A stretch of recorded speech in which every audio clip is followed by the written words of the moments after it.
OTB AM with Gillette in association with Movember. Effortless shave, magnificent mode. Alright, it's bang on 7:30. It's Tuesday morning. It's Ger and Shane with you all the way through until 10 this morning. If there's anything you want to get off your chest, feel free. 0879 180 180 is the WhatsApp number, or you can leave a comment on the YouTube stream. Shane, as a Manchester United fan, how did it feel seeing your next striker, Cody Gakpo, stick one in last night? He was good. Like he's you're talking yourself into it now. No, yeah. 120 million. I thought they were close to signing him, and then it just kind of backed off a little bit. Well, I mean, the Dutch team basically is the only shopping boutique that Erik ten Hag likes, right? Well, scoring World Cup goals, say he gets 3 or 4 World Cup goals, how many millions does that add to the price tag? Like when United are looking for you, it adds a certain amount anyway. But if Cody Gakpo scores goals like he did yesterday, perfectly timed run, nice little header, knowing that Edouard Mendy was about to clatter into him and potentially take him out of it, and he was very brave. So his runs are very good. He's a big guy as well. I like him a lot. And the Dutch were, I had them. Myself and my brother have a little kind of group going, last man standing sort of thing. And most people in the group went for England yesterday. Naturally enough, you get to pick each team once. I went for the Netherlands. 84 minutes gone. I'm thinking, oh, here we go. I'm out in the first week. It had all the hallmarks of a 0-all. Yeah, I mean, obviously it was 0-all after 84 minutes. So I'm not exactly gone out on a limb here, but I think both teams look pretty good. It's just that you start badly now. Senegal up against it. You start to think Senegal, if they had Sadio Mane, what could they have done? I just don't think they can progress too far in the tournament. Maybe they can get out of that group into the last 16, given the other two teams in it are Qatar and Ecuador. But if Enner Valencia stays fit and he keeps scoring goals, you'd nearly back Ecuador to beat Senegal. Like in some ways. Look, it's hard to know. I mean, they were playing against a pub team. Yeah, well, that's true. But it's an interesting group. The Dutch, you'd imagine, will top it. I'd like to see how far the Dutch can go under Van Gaal, because he's surely going to leave after the World Cup. I think this is his last hurrah with them. But I really liked them. Frankie de Jong was a little bit iffy yesterday. I'm kind of wondering, who are we supporting as an Irish nation? Because a lot of people like this English team. The Welsh seem to be the team that a lot of people are leaning towards, but then we don't really like Wales either, do we? Like every time we play them, there's always that little bit of I have no problem whatsoever with the Welsh football team. No. Just want to put that out there. I saw I was getting tagged in tweets. John Duggan was like, "Oh, I'm going to support Wales," and someone was like, "Oh, I'm not sure how Ger Gilmore's going to feel." I feel fine about the Welsh football team. It's just a rugby team. Yeah. Big difference. Completely different. Yeah, fair. And they had the bucket hats in the crowd yesterday, the red crimson wall, as Clive Tilsley described it. And by the way, that game had far more gravitas for me on TV when you have Clive Tilsley on commentary compared to Sam Matterface in the English game. But that's beside the point. I have my opinions on commentators. But the English team looked good. And that group is going to be fascinating, because Wales and the USA both looked good yesterday, and England were playing Iran. So let's be honest, Iran aren't all the great shakes that we thought they might be. They were ranked 20th in the world. They've had some decent scalps in recent months, but I feel like they just were poor. You would assume that Iran are going to perform better after that first game. Like, obviously everything that's going on, the decision not to sing the anthem is something that must have been discussed a lot. It was pressure on those players that might have had an impact on the quality of their performance, and if it did, who could blame them? So I would suspect they might get better across the group, though. That 6-2 is going to look like an outlier. And the fact that they scored twice against a pretty good England team, and I guess the talk beforehand was Carlos Queiroz, the way he sets up that Iran team, it's going to be a low scoring game, it's going to be tight, and not many chances, but 8 goals. It's not exactly what we expected. And England were just super dominant. And there were so many stories out of the game, like to see Rashford coming off the bench and doing what he did. Harry Maguire, we kind of spoke before, and is Harry Maguire going to be brutal, or is he going to be unbelievable? Because there was going to be no in between. And apparently he was sick yesterday. There was a moment where people kind of thought he was maybe concussed, but Southgate said afterwards he was dealing with illness, but he still played really well, Harry Maguire. And United fans must be looking on going, where is this guy? Again, let's wait and see. I'll give him a chance to play the big teams, of course. I'll give him a chance to make some mistakes. Yeah. But I mean, you have to say fair play to him. And the English team, you've Jude Bellingham scoring a header straight away, and you're like, I like this team. What's your No, sorry. You're supporting England there. No, I think it's a very likeable. Enjoy your trip home to Monaghan at the weekend, Shane. I think it's a likeable England team. I certainly won't be supporting them in any stretch, and certainly want Wales and the USA to give them some. But yeah, like even when Callum Wilson, like if you're through on goal, Callum Wilson in his first ever World Cup appearance, and you're thinking, shoot, come on, score a World Cup goal, and then he squares it to Jack Grealish. Very, very generous of him, I thought. But fair play to him. That's maybe the team ethos that Gareth Southgate has built up. And Southgate's been like, everyone's been like, oh no, he doesn't know what he's doing. Picking Saka over Foden. What's going on there? Well, yeah. Is that Saka over Foden, or was it Foden? Was Foden dropped for Sterling? Maybe, yeah, maybe. Well, both Sterling and Saka, vindicated their Sterling's choice. finish was sensational. Brilliant. Yeah. England were really good. There's obviously issues. I think Wales and the USA are going to be the big games for them. But judging by yesterday's performance, that group is going to be one of the more hotly contested. Spectre Corp says the matches were pretty good yesterday, in fairness, and also says, what do we think of the length of added time so far? Could we see 15 minutes at some point? Obviously there's 15 minutes in the first half with the injury of the England game. Yeah. The Ryan goalkeeper. I don't know. It's strange. Like, it's interesting. It's obviously a diktat given to the referees because it's happened in every game. I suppose it's more in-game action, less pauses. I don't know. Like in that heat with the players mid-season, it's probably the last thing they need. But every game has gone over 100 minutes now in total. So it's a strange one. Yeah, like how are they making money? That's what I'm like. How does FIFA? What are they? How are they deciding that they're going to make more money out of this? What's this about? Is it more airtime, more live playing? Is it better value for money for the American audience? Yeah, American audiences are way up, even for the opening fixture, by the way. So it's just an interesting the thermonuclear dynamics of. And Timothy Weah scoring the goal, like famous name. I hadn't, obviously fans of Celtic will have been familiar with Timothy Weah from his loan spell from PSG that time. He's playing with Lille at the minute in Ligue 1, but his story is a fascinating one. Like, born in Brooklyn to, of course, the famous George Weah, president of Liberia, and what a player he is. He's good friends with Tyler Adams as well on that USA team. They have something good going. I like the USA team. Now, I don't know how far they can go, but there's just something about them. And then Wales' first goal in the World Cup for 64 years. Of course it was Gareth Bale that did it. Definite penalty, and the Welsh fans are probably amongst the best fans of the tournament, you'd imagine. Seem to be travelling there in numbers, so that's good to see. And they're not just paid fans either, Ger, which is good.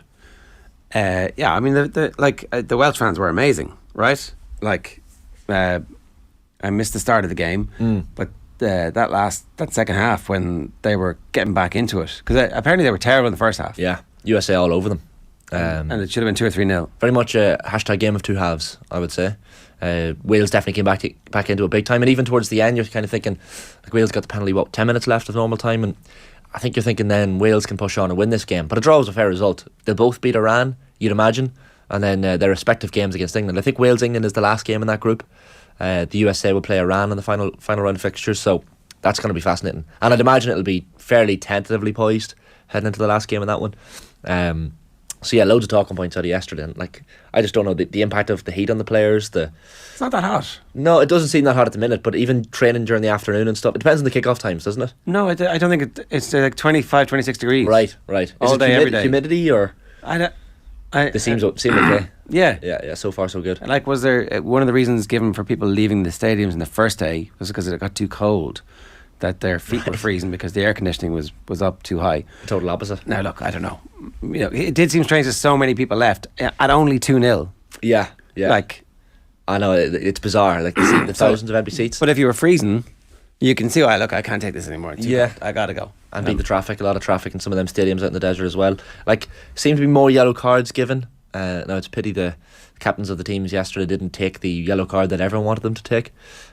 Seemed a bizarre decision. And look, FIFA are the real villains here. We know that, but FIFA are the real villains. But you can't give. I'm not giving the captains a free pass either. Like, they bottled it. They had a chance to show something. Yeah, and everybody said the same thing at this stage. Like, they bottled it.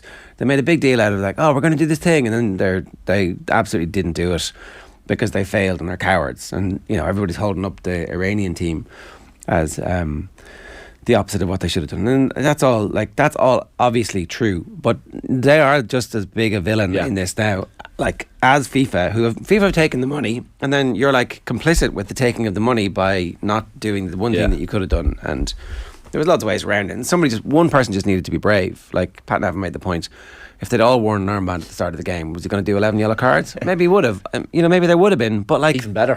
Exactly. Like. And so people pointing out that, going into the third game, if Kane had taken the yellow card, of course, he could have swapped out the captaincy, given it to someone else, and just rotated the yellow cards, I guess. Made it a big issue by the time the third round of fixtures came around. It just seemed utterly bizarre. They had a chance, and they bottled it. Yeah. And, that's what we will remember this World Cup for, potentially. Well, I saw someone posting yesterday a photo of Harry Kane's One Love armband that he wore during the Nations League game a couple of years ago. I think it could be in the Football Museum in Manchester, maybe, and posting his tweet with it. I fully support the One Love movement. Well, imagine how famous the armband would have been that he would have worn yesterday.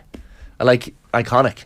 One of those proper moments. He had a chance to do it, and he didn't do it. And they all had a chance to do it, and they all didn't do it so far. And until somebody does it, it's very, very disappointing. Right, here's what's coming up between now and 10 o'clock this morning. OTBAM obviously brought to you with Gillette in association with Movember. Effortless shave, magnificent mo. You can sign up or donate now at Movember.com. Kevin Kilbane, live from the desert at 7:55. Jonathan Wilson also in the desert at 8:10. We're bringing the sports pages at 8:35 this morning. Jenny Moore plays Gaelic football for Belgium. Brussels. It's Brussels. That's the GAA club in Brussels, and they got knocked out of the junior championship at the weekend. So we'll get her story, and then Stephen Ferris is going to join us at 9:10 to look back on the November internationals and where we stand, particularly with respect to the back rows. Anybody put their hand up for getting in that back row, or is it absolutely cast in stone at this stage? Jack Conan seems first sub in, but we're like Nick Timoney sitting in the stands alongside Jonathan Sexton at the weekend. So we'll get the views from Stephen Ferris, and then some Monday Night Rugby goodness coming your way a little bit later on as well. So was disappointed Kane and Bale didn't make the stand. Spineless, as I believed all along. Virtue signalling, says Ian McDonald. Crowds are down in stadiums, says Cam 6511. Well, I mean, that's not what the facts say. What the facts recorded is that there was 41,721 people at the Senegal-Netherlands game, even though the stadium is supposed to only hold 40,000. So they're obviously counting like media and camera people on the pitch and event staff who aren't actually part of the seated capacity. Maybe media would be. So they're counting everyone. People selling merchandise outside the stadium. They're counting the taxi men that drop fans off, the bus drivers. Sounds like they're counting every single person. I did see a headline in the piece that Qatar don't care because they've already won the World Cup, as in the winning of the staging here is like a massive coup for them in terms of local politics, and that local politics is far more important to them than international reputation, because ultimately they were never going to change their thoughts on homosexuality or women's rights or workers' rights, really. They're like, we do it. Yeah, no problem. Oh, absolutely, yeah, you're right, yeah. If that is the case, then it's very hard to see what the legacy of this World Cup is going to be, other than look, we all knew that money was the most important thing to FIFA, and I mean, we told you it was. We showed it to you again and again and again, and so lo and behold, that's what it is. And you better get used to this now, because that's in your future. Every second World Cup. Like most of the legacies of World Cups that you see, like you see the legacy of the World Cup in South Africa in 2010, and you think, well, this is going to increase the interest in African football. The legacy of this World Cup, it probably is that. It's a little geopolitical power trip for the Emir of Qatar, and he's having his little moment in the Gulf, and in the Gulf region he wants to be the all powerful. Everyone look at us. And I think, yeah, you're right there. Like, the closer that it has come, and the Budweiser thing is probably leaned into this.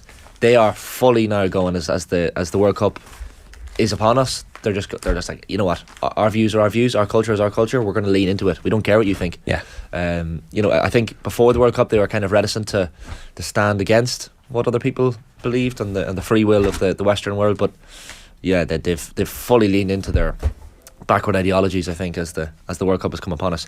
Kind of sad. And you see Grant Wild, the US soccer journalist, getting stopped at the gates to USA Wales last night, and phone taken off him. He's there for 25-30 minutes.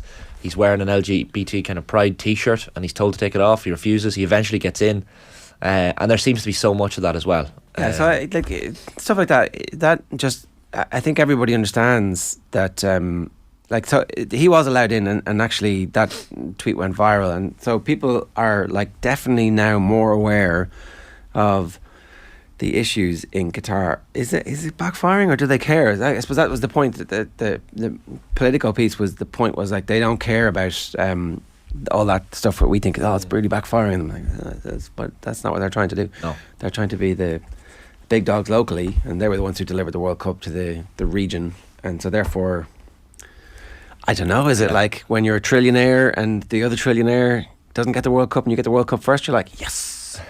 Like that's all it is. You know.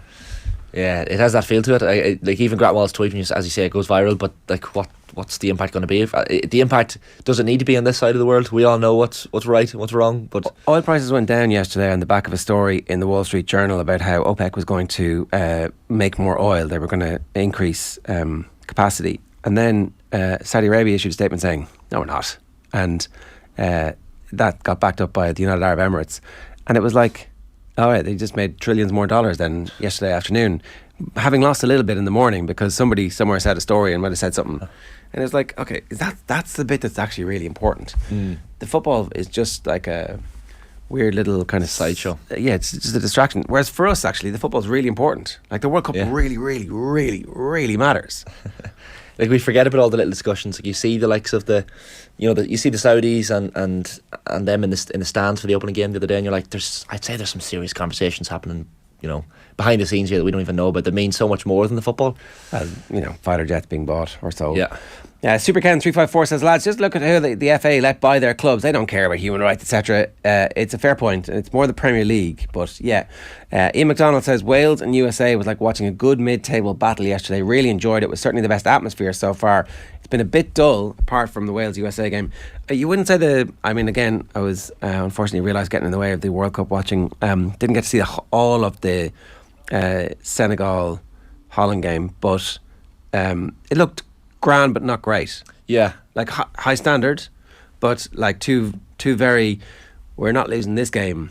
Yeah, I think for a long period of time. Exactly. Both of those teams know that they're on a similar enough level. Maybe the Dutch would be fancy to win it, of course, but they were very reluctant to not lose that game. The story of the Dutch keeper was a great one. I noticed yesterday. Ger. Andreas Noppert, Herenveen, 28 years of age.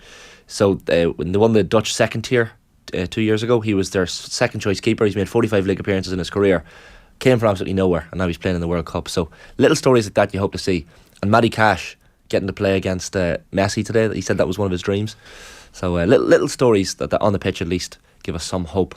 At 7:48 this morning, let's go to Qatar and join Kevin Kilbane. Kevin, good morning to you. How the hell are you? I'm very good. How's it going, Jay? All good? Oh, magic. How are you?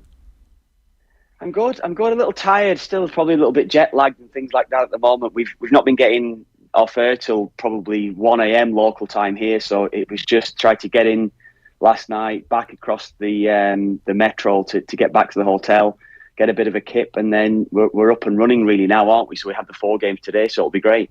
So are you doing every game, basically? Well, I'm not doing the Argentina game today, but the next 3, I'm doing the next 3. I'm in studio there, so our studios are in the souk, and so I'll be doing the next 3 games after that today. Shane was asking about the heat, but it's not that hot, is it? It's like, it's fine. Obviously it's hot, but it's not oppressive so far. Or am I wrong about that? No, that's probably fair. It's not scorching hot. The stadiums are actually cold. We went to the stadium. I'll be at the stadium for the Canada game, which is Wednesday. So we went to the stadium to do like sound testing and things like that the day that I arrived here, and it's actually freezing cold in the stadiums, and you feel it as soon as you walk in. Obviously the aircon that's being pumped into the stadiums there, so you go from outside where it's warm, not overly warm, it's pleasant enough into the evenings, and you walk into the stadiums and it's just freezing cold, and you feel that immediately as soon as you get in there. So that's because I saw somebody explain that's why everybody was leaving at half time in the first game, and that makes sense. Like, there was no other reason for people to leave the opening game of the World Cup other than something has gone wrong here, and it's freezing. It really, really cold. Honestly, you'd be wearing a coat, a jumper, or whatever it will be when you get into the stadiums. You'd need it because it is actually that cold once you arrive in the stadiums. Can you talk to us a little bit about like what level of crossover you're seeing? I don't know if you've been wandering around the place, but like, are people there aware of the fact that the rest of the world is going, what the hell is going on with this World Cup, lads? Yeah, I mean, more so, yeah, I've been wandering around. I've been getting the metros that are saying to and from our studios. Got a metro down to the stadium the other day. So, yeah, I've been getting around quite a bit in the 2 or 3 days that I've been here. Yeah, I got that feeling. You get that feeling from everyone that you're speaking to. It is a little bit of that. I think they're obviously recognising the issues that we've been talking about prior to this tournament. They're mentioning it to us slowly. There's so many, even around where our studios are, Ger. There must be, I don't know, say 500 people that's just working there. And apparently, from speaking to one or two guys that's working around the studios, and they're like just literally cleaning up there, making sure that everything's fine and in shape. They're working long 12, 15-hour days at some stage. They're not allowed to eat. There's no food for them. There's nothing that's been put on for them when they're actually working in these studios. Or not. It's around the studios actually. It's more like security as you're walking into the studios themselves. And when you're starting to chat to one or two of these guys around it, and you're starting to get a feeling, albeit only a few days and not necessarily been around and experienced it all just yet, which will come in the next few weeks, I think, when I get fully established here. You're starting to get a feeling that they're trying to get a message out from within, I think, as well, that these messages are starting to come out more and more, I think, as the tournaments come out, for the conditions that they're actually finding themselves working in. Yeah, I think that's people before the World Cup like, oh, no one should go, but actually by going and continuously talking about this stuff, you hope that at least everybody becomes aware of what life is like for people who aren't the ruling class and the ruling caste in Qatar. Let's talk a little bit about the armband situation, because we'll play you this clip first. It's Kane speaking on ITV yesterday when he was recommending that they should have done something. Have a listen.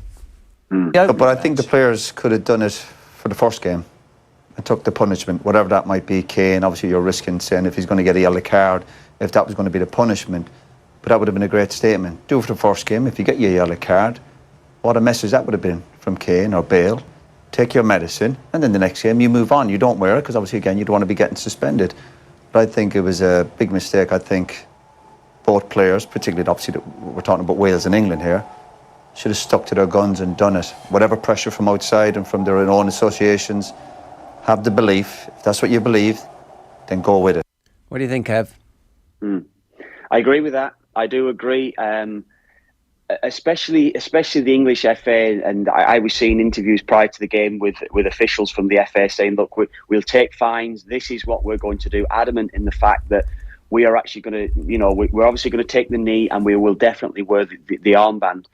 I think Harry Kane definitely should have done it. I think for what the FA supposedly stand for, and what they have mentioned that they stand for over the last 10 years especially, and how they've brought the women's game alongside the men's game forward over that period of time as well.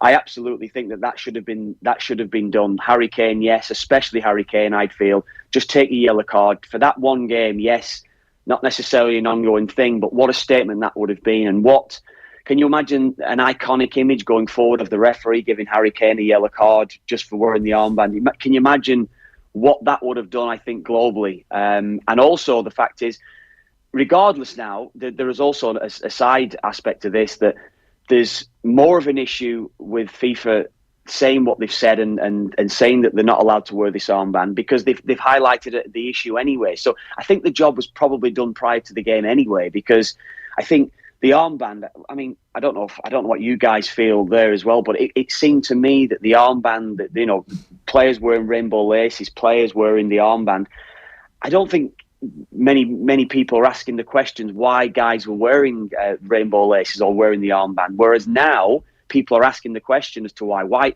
I think even taking the knee in the Premier League probably for the last 2 or 3 months was probably I think pressure needed to be put on the authorities, needed to be put on maybe FIFA, maybe UEFA for the paltry fines that we've seen for racist chanting that's gone on in stadiums across Europe and maybe across the world over the time.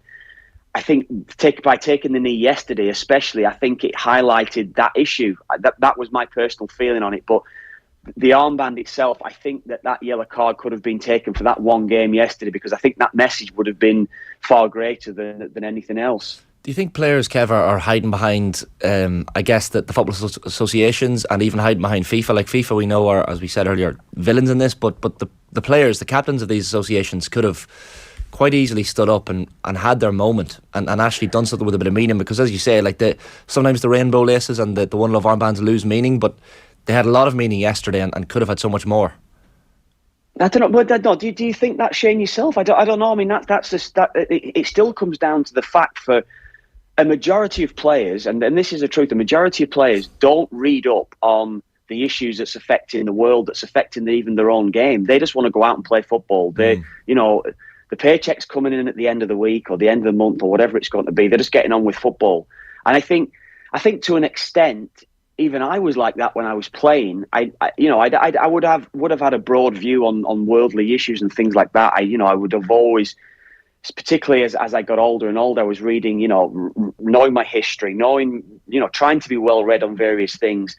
But so many players are not bothered. So many players don't even care. So, I wouldn't want to single out, even Harry Kane to an extent, or whichever captain. A lot of players don't actually care, and that's pretty much where it is. As sad as that sounds, that's pretty much what it is. I think it is up to the associations to almost back the players, and the associations. This maybe the English FA or the Dutch FA that we're talking about it yesterday, Welsh FA.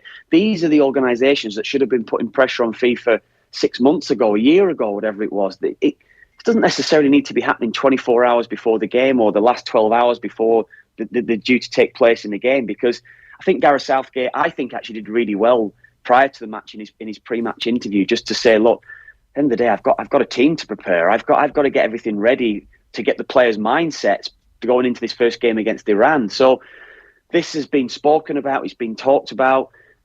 At the end of the day, it does have a cut-off point has to come in at some stage to go, look, we've got a game, we've got a World Cup to try to win, regardless of what's going on around it. And I know I'm probably with you lads now that, look, we know the issues that's affected this World Cup. I watched the FIFA documentary just in the last few days. I think we're all probably well scripted, well versed on exactly what has happened and how this has come about and what the Qataris have done and how they've treated migrant workers, the women's rights over here. We're all more than aware of that now. But a lot of players simply do not care about that in the position that they're in. I know that they should, and I get it, and it's sad me even saying that, but that's the reality of where we are.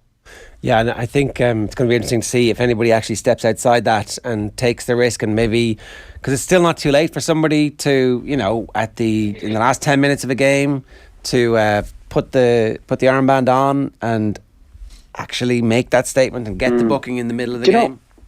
Ger, I think the biggest story yesterday was the Iran players not singing the national anthem. I mean, that was the biggest story in my view yesterday. Iran players not singing the national anthem.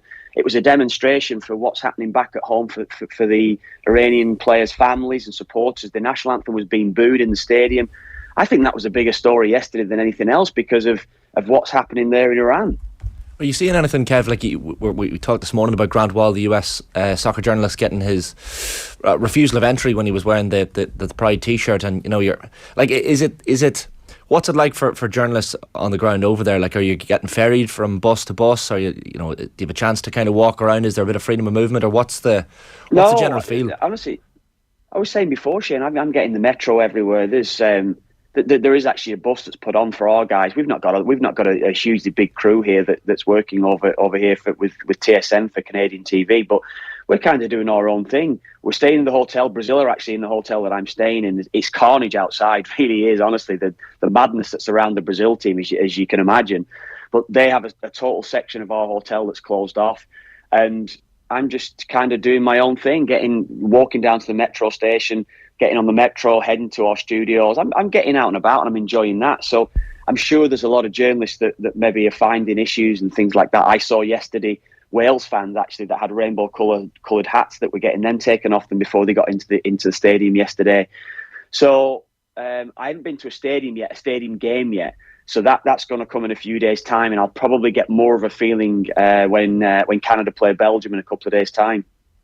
What are the Canadians feeling about this whole thing? What can they cause a bit of trouble? Can they go a bit deeper than maybe some people are thinking?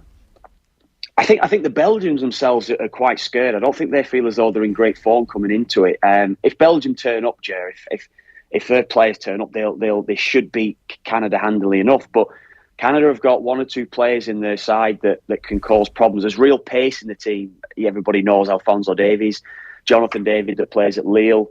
They've also got Tajon Buchanan. They should have these three in the side. I would imagine it'll be a front three of those. Probably line up with a 4-5-1 with Buchanan will probably play on the right hand side and Davies on the left hand side in support of Jonathan David. And there's pace. There's real pace, and I think they can hurt Vertonghen and Alderweireld, especially with maybe the age that they're at, the lack of pace that they've got within the side. And it depends what John Herdman, the coach, actually, how he's going to approach this game, Joe. What's he going to do? Is he going to think, well, look, we'll go and press them high, we'll go and have a go at them and get picked off, because that could happen quite easily? Or is he going to try and sit and contain and try and work the way into the game? I'm going to be interested to see how he can do that, or how he's going to start that game. But I think from Canada, I think they feel that, I think this game out of the first two games, Belgium and Croatia, they could be done after those two games quite easily if both those sides play as well as they're capable of playing. But personally, I think they can get something out of Belgium. Croatia's, I think, a way tougher game, the way that Croatia are playing at the moment. Tough group, all right. Yeah, and then Morocco as well, who have got top class players themselves. So it's a tough group. They're the fourth best team officially in rankings and in probably stature as well. You'll have followed a lot of the Team USA players as well, Kev. Like, they looked really good for large swathes of that game with Wales yesterday. They could do some damage. I guess the England game next is going to be the one that'll really show where they're at.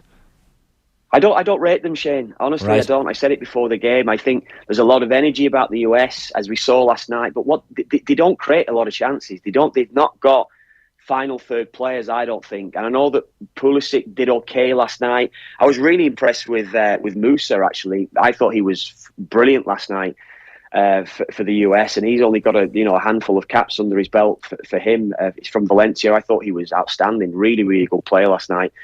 But I saw the tackle from Walker Zimmerman, and I was saying to our guys last night when they're in, I said, look, Tim Ream and Zimmerman as a centre-half partnership, if Harry Kane doesn't score against these guys or cause problems with other runners around him, Harry Kane should easily be able to deal with Zimmerman. And you can see for the penalty, Zimmerman going through the back of Bale, just such a rash decision for him to go to ground. And Wales weren't really doing much themselves. Wales were terrible in the first half.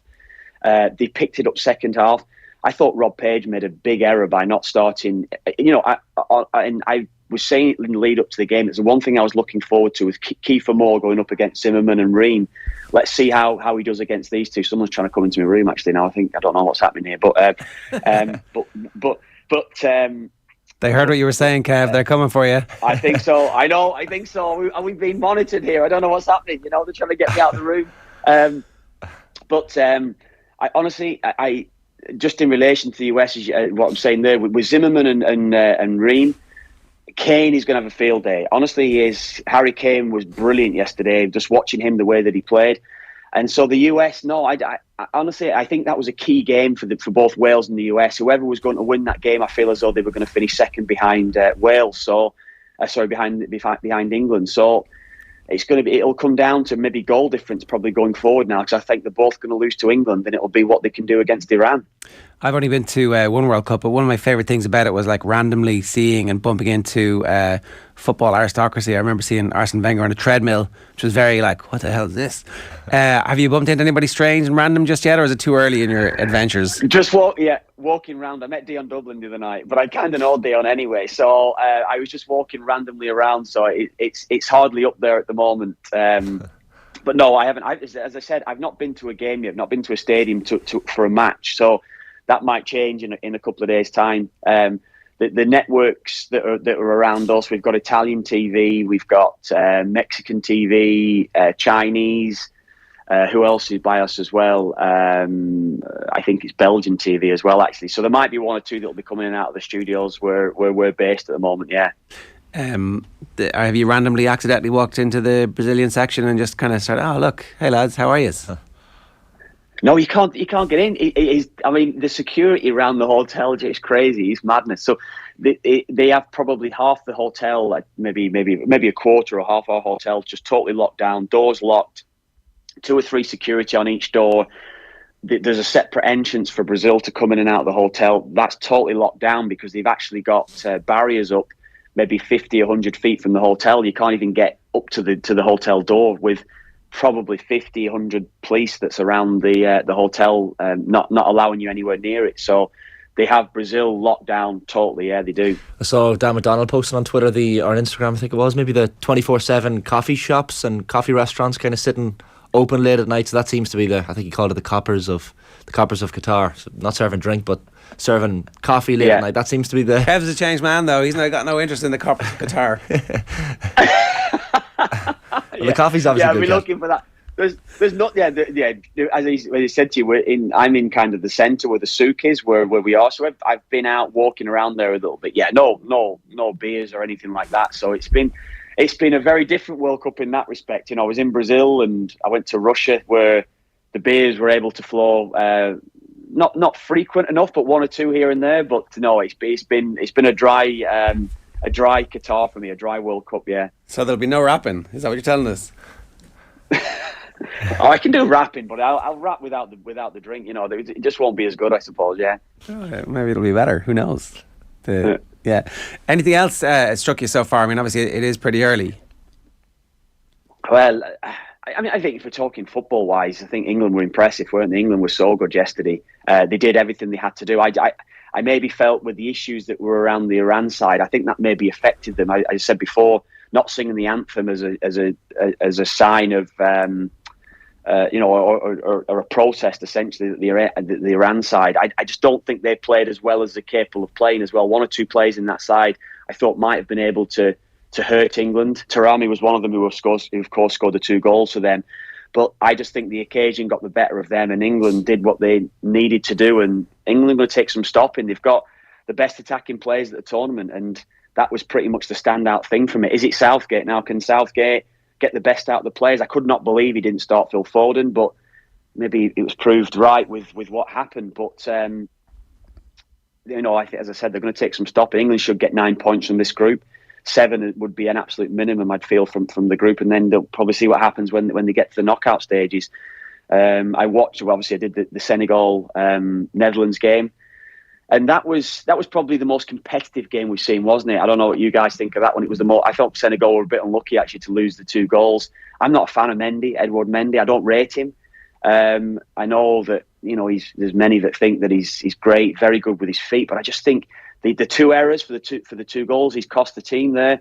I just feel as though I've seen that from him coming out for the first goal for the cross, and then the second goal, the parry. He's just got to make that stick. So on the pitch, that's what's maybe the standout features. And Netherlands, I think, could do well here. Getting Memphis back in the side was key for them, because without him and Janssen up front, I think Janssen's pretty poor, I think. So that's where they need Memphis back in the team. Yeah, the Dutch are, sorry, we haven't really talked that much about them as a team who could go deep, but like they have all of the aspects that you want for an international tournament. Very experienced manager who's really literally seen and done absolutely everything there is in the game. A spine of very experienced players, some players who were in decent form. You wouldn't be terribly surprised if they were to get hot. No, I think that as well. They've got no real superstar. They've not got if you look at, whatever, France and Brazil, England, whatever, they've got real top class players. If you look at like Kane, Neymar, Mbappe or whoever, Messi, of course, with Argentina, they haven't got that type of player, the game changer, I suppose, in the final third of the field. But throughout the team, they've got so much experience in class. De Jong and Van Dijk. I said Memphis coming in is a big player for them because he's big for how they play. But watching them prior to the tournament, I watched them so much, trying to, when I was researching and things like that. I think they're brilliant without the ball. Something maybe to look out for in how they play. They're a little bit more. and not so much old school, but maybe going back 15, 20 years on how they press. They don't go 4 and 5 all pressing the ball quickly, pressing the goalkeeper, pressing centre halves. They leave centre halves on the ball. They try and set you a trap in the middle of the park, and then they try to sweep on that trap when the first ball's played into midfield, and they break from that, and that's where they usually try and counter. So they're really well organised at Holland. I think they're great to watch at times. Yesterday, I actually didn't feel that way. I thought they were a little bit poor, lax in possession. De Jong giving a couple of balls away, but I think they'll get better. So, no, I think they can beat anyone. I think that's the one thing that I would say about them. They can beat anyone with how organised they are. Kev, great to chat to you. It's his younger you're getting. It's a nice T-shirt as well, Kev. Is that the fashion statement of the day? Is that what we're starting with fashion statements already, Shane? Old school pigskin leather football. Yeah, I like it. It's good. Good man. Thanks, guys. Talk to you soon. Cheers. Stay safe. Take it easy. It's Kevin Kilbane in Qatar. Now, Braeburn Coffee is the official coffee partner of OTB. Whether you're travelling to work in the morning or training in the evening, Braeburn will give you the boost you need. It's available at Apple Green locations nationwide. Each week, we're giving one lucky viewer a €100 voucher to spend on some Braeburn coffee goodness at an Apple Green store near you. To enter, check out @OffTheBall on Twitter. Like and retweet our Braeburn competition post and you're in the draw. After this very short break, we're staying in Qatar with football writer Jonathan Wilson. OTB AM. This is OTB Sports Radio. OTB GAA. Roscommon is football mad, like. Oh yeah, they're mental about it. I was sitting in a petrol station last night in Roscommon, and oh mother of God, the window got tapped 3 times in 10 minutes. They are. That was the one lad. They're mental about it. Yeah. Don't go to Rockford now until you win something. Yeah, we'll hold off. Yeah. Subscribe to the OTB GAA podcast feed wherever you get your podcasts. OTB AM with Gillette in association with Movember. Effortless shave, magnificent modes. It's nearly 12 minutes past 8 this morning here on OTB AM. It's Ger and Shane with you all the way through until 10. If you want to get in touch, you can leave a comment on the YouTube stream or you can tweet us @OffTheBallAM. Now, I'm delighted to say Jonathan Wilson is with us. Jonathan, good morning to you. How are you?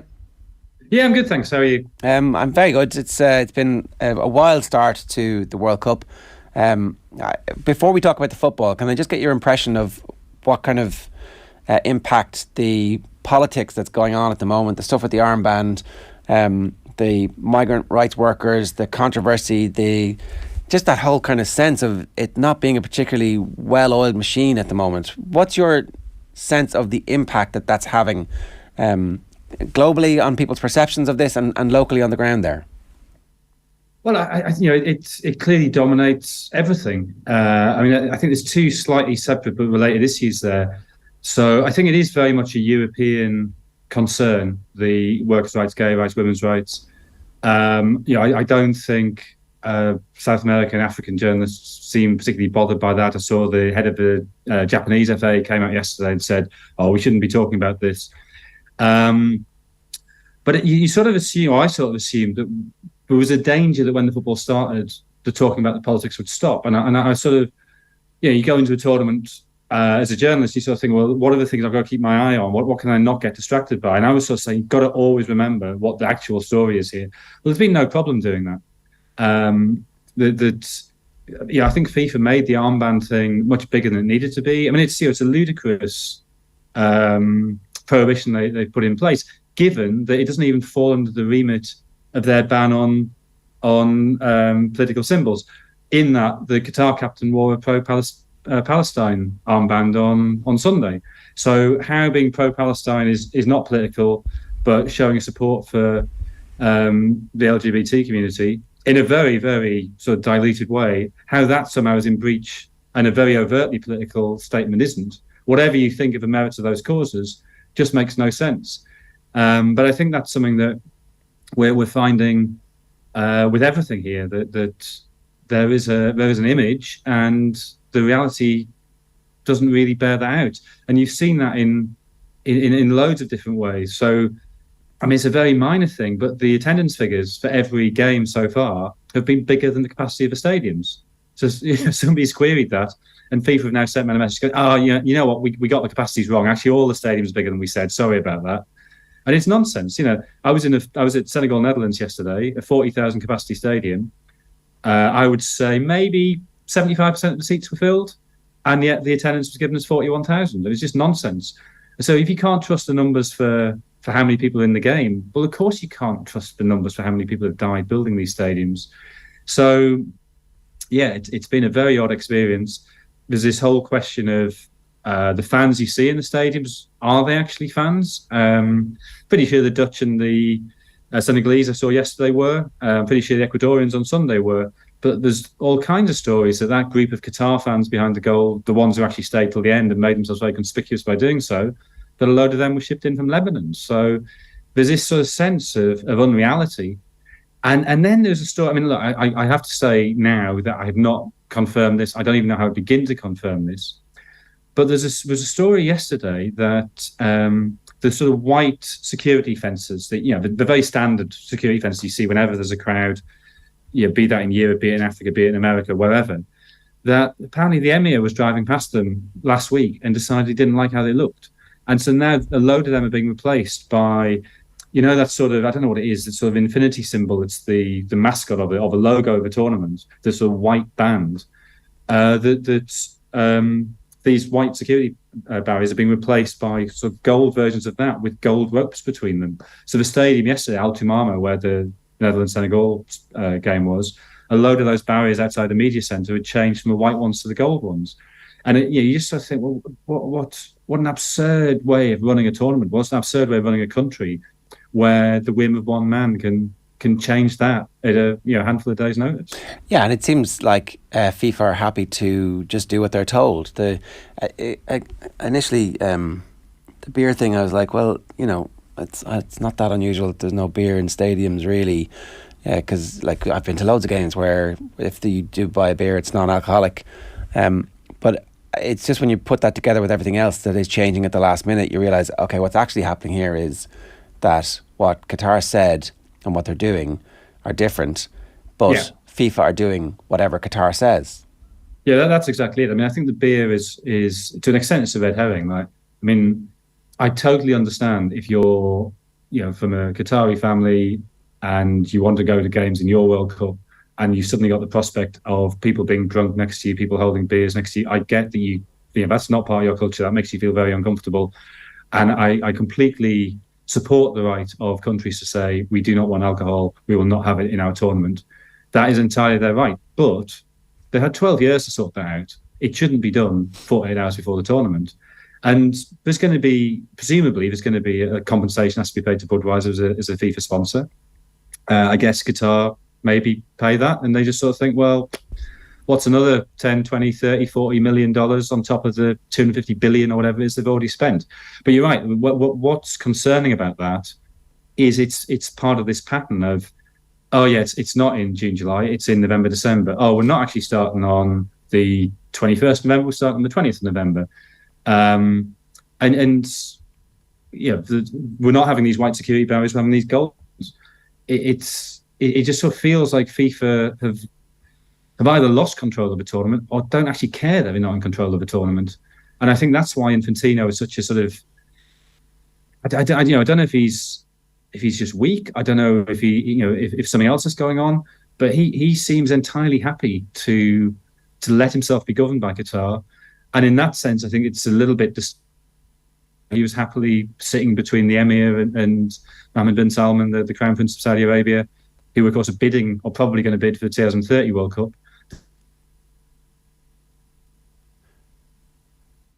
Yeah, it's only to be expected. I suspect that this is the start of something as opposed to the end of something, particularly when so much money is at stake.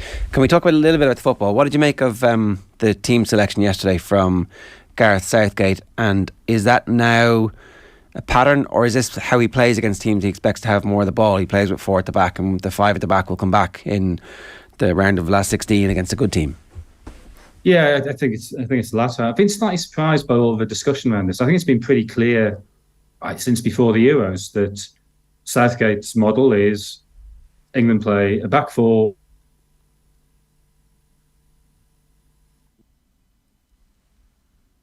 Oh, we've lost you there. We've lost the sound on you there, Jonathan. We'll get you right back. We'll just take that offline and see if we can re-establish the sound. They're trying to get into Kev's room and they're trying to cut Jonathan's mic. Yeah, it's mad. Like the more you hear journalists over there talking about situation, you're just like, this is bizarre. And the capacity thing was one of the stranger ones. The fact that FIFA can now turn around and say, oh no, that's actually not the capacity of the stadium. Very, very strange. So yeah, there just seems to be more and more stories out each day that you're just like, this is fairly crazy stuff. But yeah, mad to hear the stories on the ground. What did you think of Phil Foden not starting? Before the game, you're like, this is mad. He's one of their best players, if not their best player. And yet, when you see Saka, and if it was Saka that started instead of him, then you're like, well, Saka completely vindified his position. He was brilliant yesterday, and maybe Foden is being used off the bench. Maybe that's a purposeful ploy, but yeah, he's certainly not a bad player to have to come on off the bench for England. Because there was some suggestion that this was going to be his tournament where he becomes the Gaza style figure, a la Italia 90. Maybe there was something happened in training. Sorry, Jonathan, we're just having an interlude here, a discussion around Phil Foden and him not starting. Tournaments don't always start with the team that finishes them, but it was interesting that he didn't get the nod for the game. Yes, in some ways. I mean, I think when you play Kane, you want at least one and preferably two players who will run beyond him, which you get with Sterling and Saka. So I get the logic of that. Then I guess it becomes a question of, do you play Foden, do you play Mount? And Foden, look, I think Foden is an absolutely brilliant footballer, but he hasn't played particularly well for England ever, really.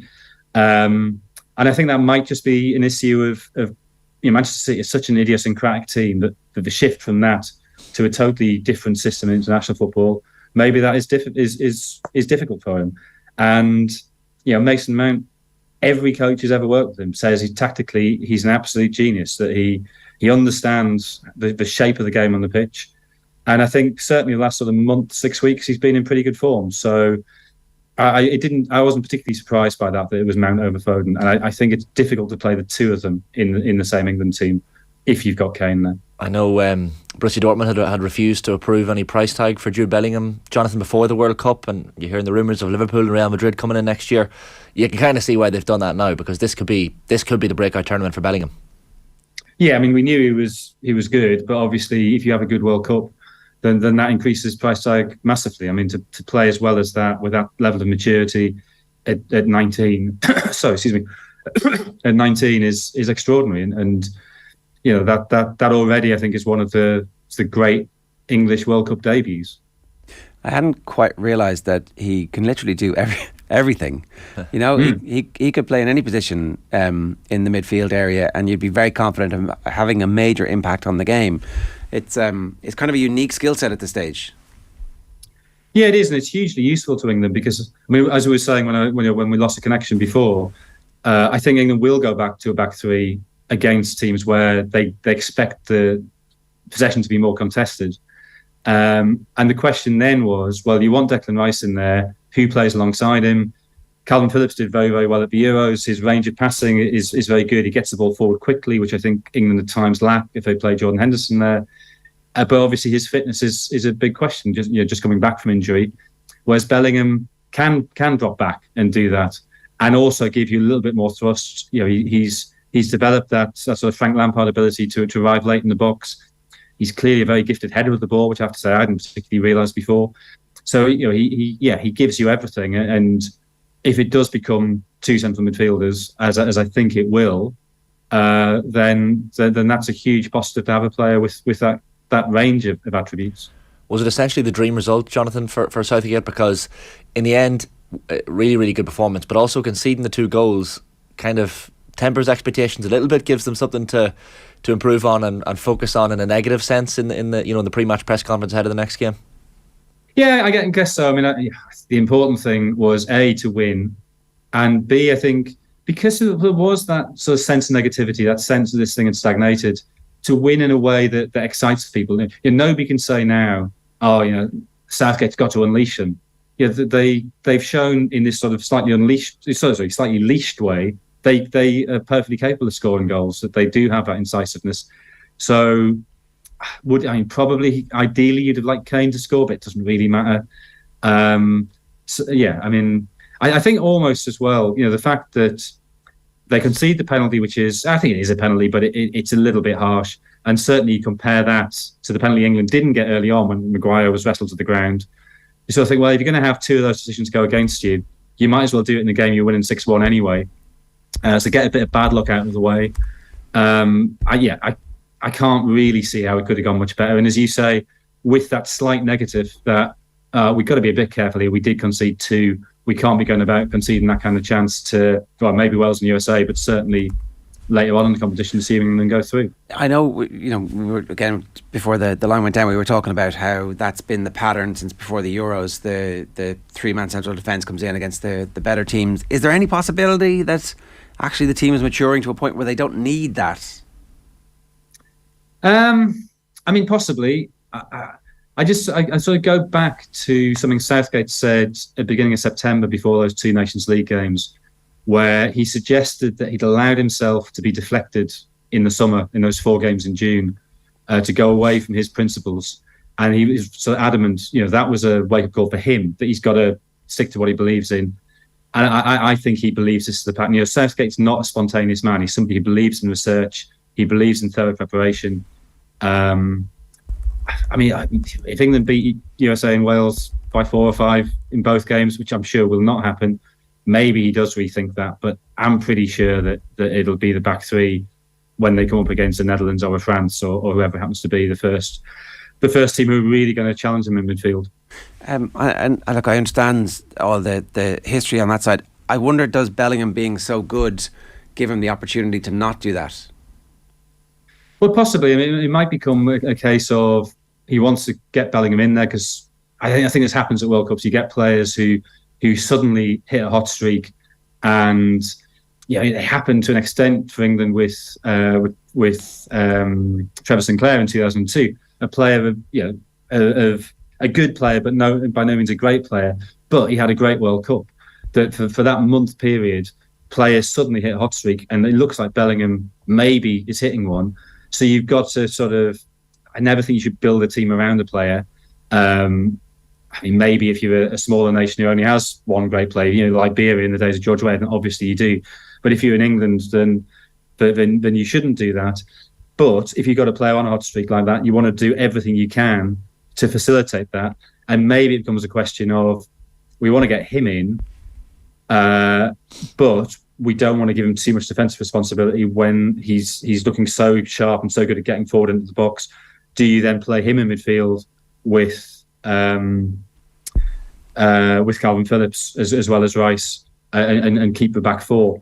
But I still think Southgate will go back to what he planned several weeks ago because that's who Southgate is and that's the way his mind works. Sorry, I know, Jonathan, we touched on the off-pitch matters there at the start, but just specifically on the One Love armband issue, and do you think Harry Kane was weak yesterday in not stepping up? And we were kind of sitting and waiting and seeing, even though the associations announced pre-game that they weren't going to allow captains to wear the armband, you kind of waited to see if there was going to be a rogue captain, and Kane could have been one of those. Like, it seemed like a real moment where there was an opportunity to do something fairly big yesterday. Yeah, I mean, he could have done, but I think it's slightly unfair to expect him to do that. I mean, he's not just got a responsibility to himself. He's got a responsibility to England, to his teammates, to the squad, to the nation. For one of a slightly less ridiculous term. What if he did get a second booking either in the game and suddenly England lose to Iran, or he gets a second booking in the last 16, he misses the quarterfinal? And then suddenly England's chances of getting through are significantly diminished for what is, to be honest, a fairly diluted, futile gesture. Harry Kane is not the villain here. I think the FA maybe could have been stronger. What I would like to have seen, and I accept this was never ever going to happen, but those 7 European federations could have said, "All right, book him, and as soon as you book him, we walk out and we don't play this tournament, and we'll take whatever financial punishment you throw at us." And if 7 of them do it, if the Dutch pull out, the Germans pull out, and England pull out, then that's a major problem for FIFA. But that needed solidarity and unity between those 7, and clearly that didn't happen. Maybe Gareth Southgate could have won the armband. I think that would have been a way around it. It doesn't really matter if your manager gets booked. But I just sort of feel with this tournament that it's so easy to get distracted and think, oh, well, Harry Kane could have done this, or the FA could have done this. No, FIFA have done this. It's FIFA the villains here. If you want to look at villains, it's FIFA, it's Qatar.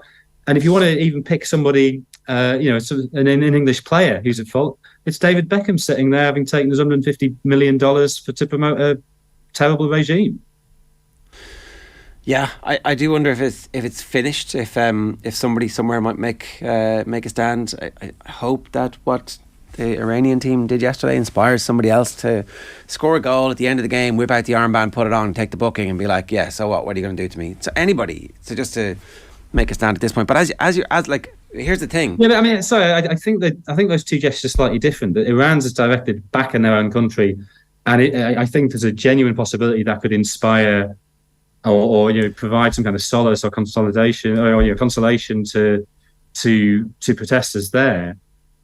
I just don't know what you achieve if you're Harry Kane, by wearing an armband. What does it do? It slightly annoys the Qataris. So what? It's not going to change anything. Whereas the Iranian gesture, I think, actually genuinely can have an impact on the ground. I think I would broadly agree. The one thing I would say is, though, that if you are from the community who is LGBTQ+, then having somebody stand up for you in the face of the might of the Qataris and the acquiescence of FIFA might actually mean something. Sure, I just think there's better ways of doing that than an armband. But there probably are. I mean, I think what the weird part about all this is that they somehow managed to turn this armband, which is like the most weak, watered down form of alliance that we've really ever seen. Like it's kind of like the Lance Armstrong, Livestrong thing, like except the modern day version of it. Like it ultimately doesn't matter. It doesn't achieve anything. But then FIFA turned it into something. Yeah. Which is absolutely. I mean, I hadn't even noticed that the Qatar captain was wearing a pro-Palestine armband until this armband thing came up, and then it was pointed out to me. And so, well, the double standards and the fact I just didn't even notice. And I suspect, people in the Seven Nations would have noticed, and I think a lot of Qataris would probably not really have known what was going on. Yeah. Okay. As you said, your preoccupation at the start was to how do I make sure that the main story remains the main story and in focus. It looks like it's not going to go away. It looks like actually what has happened here is a little bit of the Streisand effect, where people are going to be talking about it. I see there are reports of rich, educated Qataris now kind of turning on the whole notion of why do we spend all this money to become an international laughingstock? So maybe it has some long-term impact in the geopolitical understanding of Qatar and the general region. I don't know what you think the outcome of all this is going to be. Yeah, I mean, it's something that's fascinated me for a while. That when this sort of began in a football context, and look, you can pick prior examples, but it's sort of really this phase of sports washing sort of begins with the Abu Dhabi takeover of City and then the Qatari takeover of PSG. And I think back then we were sort of a little bit, and I say we as a sort of media and as a sort of football culture, we're a little bit naive about it. We didn't really understand what was going on. That City went from Thaksin Shinawatra, who is sort of slightly odd Thai politician / millionaire. I don't think he was a billionaire. Don't really understand that. And then some other people have come in, and the full impact of it, I don't think we fully had absorbed. But then, of course, after a decade of that, when the Saudis buy Newcastle, suddenly we know the questions to ask. We know the places to look. We know what it's about. And I wonder if, as our response to sports washing becomes more mature and more nuanced and begins to evolve, that maybe it does have diminishing returns. And the problem with saying this is I don't fully know. I don't feel entirely comfortable I've grasped what Qatar want out of this. I get it's about publicising their nation so that they don't become sort of some minnow that the Saudis can just sort of gobble up, or some other regional power. But in terms of the reputation of their own country, 12 years ago, I didn't give a second thought to migrant workers' rights in Qatar or LGBT rights in Qatar. Whereas now I feel like I'm thinking about and writing about it every day. And so from a state where I had a pretty neutral view, I've now got a pretty negative view. And I don't. Does that matter? I don't know. Maybe sort of unveiling yourself into the international community more, as the Qataris have done. Maybe that's what matters. And you kind of, this goes way beyond football. There was a huge airbase in Qatar, where the US regional Air Force is based, where Britain has planes. So football is part of a much bigger picture of Qatar using the money from the gas to sort of cement their position on the world stage. So they're not there just to be taken over by regional power, as has happened to them throughout their history. So I still feel uncomfortable about saying I'm definitive about exactly what this is all about. Yeah. But I think what we can say is, at the moment, certainly in the short term, this is pretty bad for the reputation of Qatar. Not least because the whole tournament just feels so weird, and a lot of stuff, to be honest, doesn't really work. Like the Wi-Fi doesn't really, and this is a journalist complaint, nobody cares about this, but the Wi-Fi doesn't work. The media shuttles don't really work. There is no sort of comprehension of, how to run a football tournament. It's staggeringly difficult here to watch football. You'd think that, I've been to Cups of Nations where clearly it's about promoting the nation. You go to Equatorial Guinea or Gabon during a Cup of Nations they're hosting. It's on telly all the time, 24/7. There's reruns of games, there's the live games, there's build-ups of games. Here, we're getting kicked out of media centres, an hour and a half, 2 hours after the final whistle, so you can't watch the next game. beIN Sports is not being shown. They've got the local rights. It's not being shown in lots of the apartment blocks and lots of the hotels. So actually watching the tournament, this tournament is spent $250 billion on, is incredibly difficult. You start to, where's the joined up thinking there? Who are they actually trying to show this to? I did see somebody make the point that actually the sports washing element of it is far less important to them than that local geopolitics, the point you made about Saudi Arabia gobbling them up, and that ultimately they don't really care if we think that they're slightly dodgy when it comes to women's rights and gay rights or workers' rights. They don't care about that. What they do care about is how they're perceived by the United Arab Emirates and how they're perceived. I do wonder on this what the longer term impact for FIFA will be. Because you saw Infantino with Mohammed bin Salman on Sunday, and I think he's playing a very dangerous game here. That I sort of am assuming that Infantino's motives here are partly weakness and he's just being manipulated by stronger forces, partly he just wants to secure his presidency, and he's been re-elected again unopposed. But he's got the African bloc vote by putting Patrice Motsepe in charge of CAF. He's pretty much got the Asian bloc tied up, and that's enough to win him the election. But the power still resides with Europe and South America. They're still the big football nations. They're still the big football markets. And if, as has been planned, the CONMEBOL nations join UEFA in the Nations League in 2024, if you do have that alliance there, then that suddenly is a very powerful bloc, to which I'm assuming the US and Mexico, who have the big TV markets outside those two regions, I'm assuming they could very easily be attracted, and they can go away. So actually, what do we gain from Asian football, from African football? We'll have our own World Cup, and we'll run it on our lines with, gay rights respected, women's rights respected, and not exploiting migrant workers. And I think there is you saw that when he backed down on the idea of having the World Cup every 2 years, that actually, if UEFA and CONMEBOL speak with one voice, they still have the power, even if they don't quite have the votes in FIFA Congress. And I think it's a really dangerous game Infantino's playing, particularly that goading of Europe on Saturday. The ludicrous thing about Europe has to apologise for 3,000 years of crimes. Well, of course Europe should acknowledge its faults in the past. But the idea that you can't point out that it's not acceptable for migrant workers to be working 16 hours a day in 40-degree heat because Alexander the Great invaded Persia is just nonsense. Jonathan, great stuff as ever. We'll leave it there. Thanks a million. Cheers, thank you. It's Jonathan Wilson with some interesting thoughts from Qatar this morning. If you've got views, 0879 180 180 is the WhatsApp number. You can leave a comment on the YouTube stream, youtube.com/off the ball. Hit subscribe on that, and when we're live, we'll let you know about it as well. It's 8:40. OTB AM is brought to you live each morning with Gillette in association with Movember. Effortless shave, magnificent mo. You can sign up or donate now pardon me, at Movember.com. Here's Pat Nevin talking about Southgate. We're back with John Duggan next. I think what you say about those goals was correct. They were great goals. They remind me of the goals that now somehow go viral from like training sessions. Iran are terrible. Iran are really, really terrible.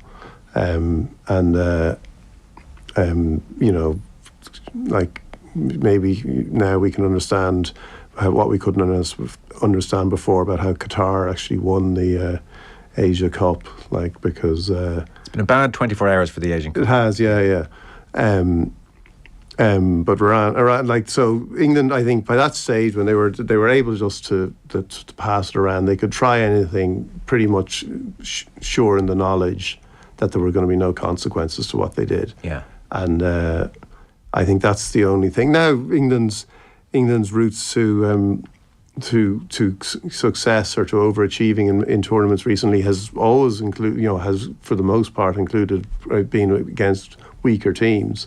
And there are no outstanding teams, so it's encouraging for them. There's no doubt that it's encouraging for them. And again, it has to be said that they are, the players who are scoring today, it is exciting for them. They are an exciting bunch of players. Like, I think Southgate is the problem, but Bellingham, see Rashford scoring, Saka scoring.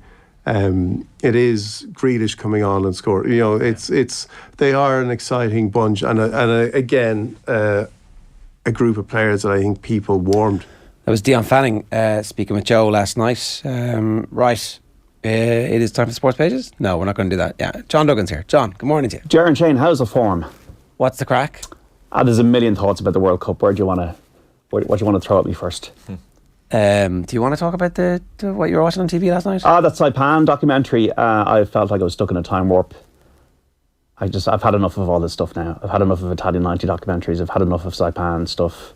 Imagining that we'd won the World Cup, Bertie and Jason McAteer and everybody. It just feels that we're frozen in time. The second day of the World Cup, it's the main channel. It's the biggest primetime slot, and we're doing this 20 years of Mick and Roy stuff. It's been great to do it over the last few years, but it's now at the stage where... Time to move on. Can we not just talk about maybe the new FAI getting support from the state to build infrastructure, to build academies, to have young boys and girls playing football and actually developing a soccer team here rather than this kind of stuff, this nostalgia tour, this time warp stuff. John, 25 years anniversary in 2027. We're building up to it. I can't wait. Yeah, it's going to be big. It'll be Monaghan 1930, and was it? You all know what today is. Today's the 22nd of November. JFK. Yeah. So it'll be 60 years next year, won't it? It'll be 60 years next year. Right. Yeah. One of my ambitions is to, obviously in a sombre way, to get to Dealey Plaza and just have a walk around. He didn't act alone, by the way. Breaking news this morning. He was just a patsy. Yes, I think so. Owen Sheehan was in Dealey Plaza 5-6 months ago. Was he? Yeah. All right. Got the photograph. I'm enjoying his Instagram stories. Not 60 years ago, it's important to... I think he was in Guatemala yesterday. He was leaving Guatemala or something. I was checking out his Instagram stuff. But yeah. So no more Saipan for you? No more. I think you're right. I think one of the things I was talking with Kieran Cuddy about this on a couple of Fridays ago. Maybe it was when the week of the draw, the week of the announcement about the stadiums. Like I'm all in favour of us hosting stuff that works with the infrastructure we already have, or that is going to give us new infrastructure that will have an actual legacy, as opposed to any of the stadiums in Qatar, for example, or loads of the stadiums that we've ever seen for World Cups or Olympics that never get used.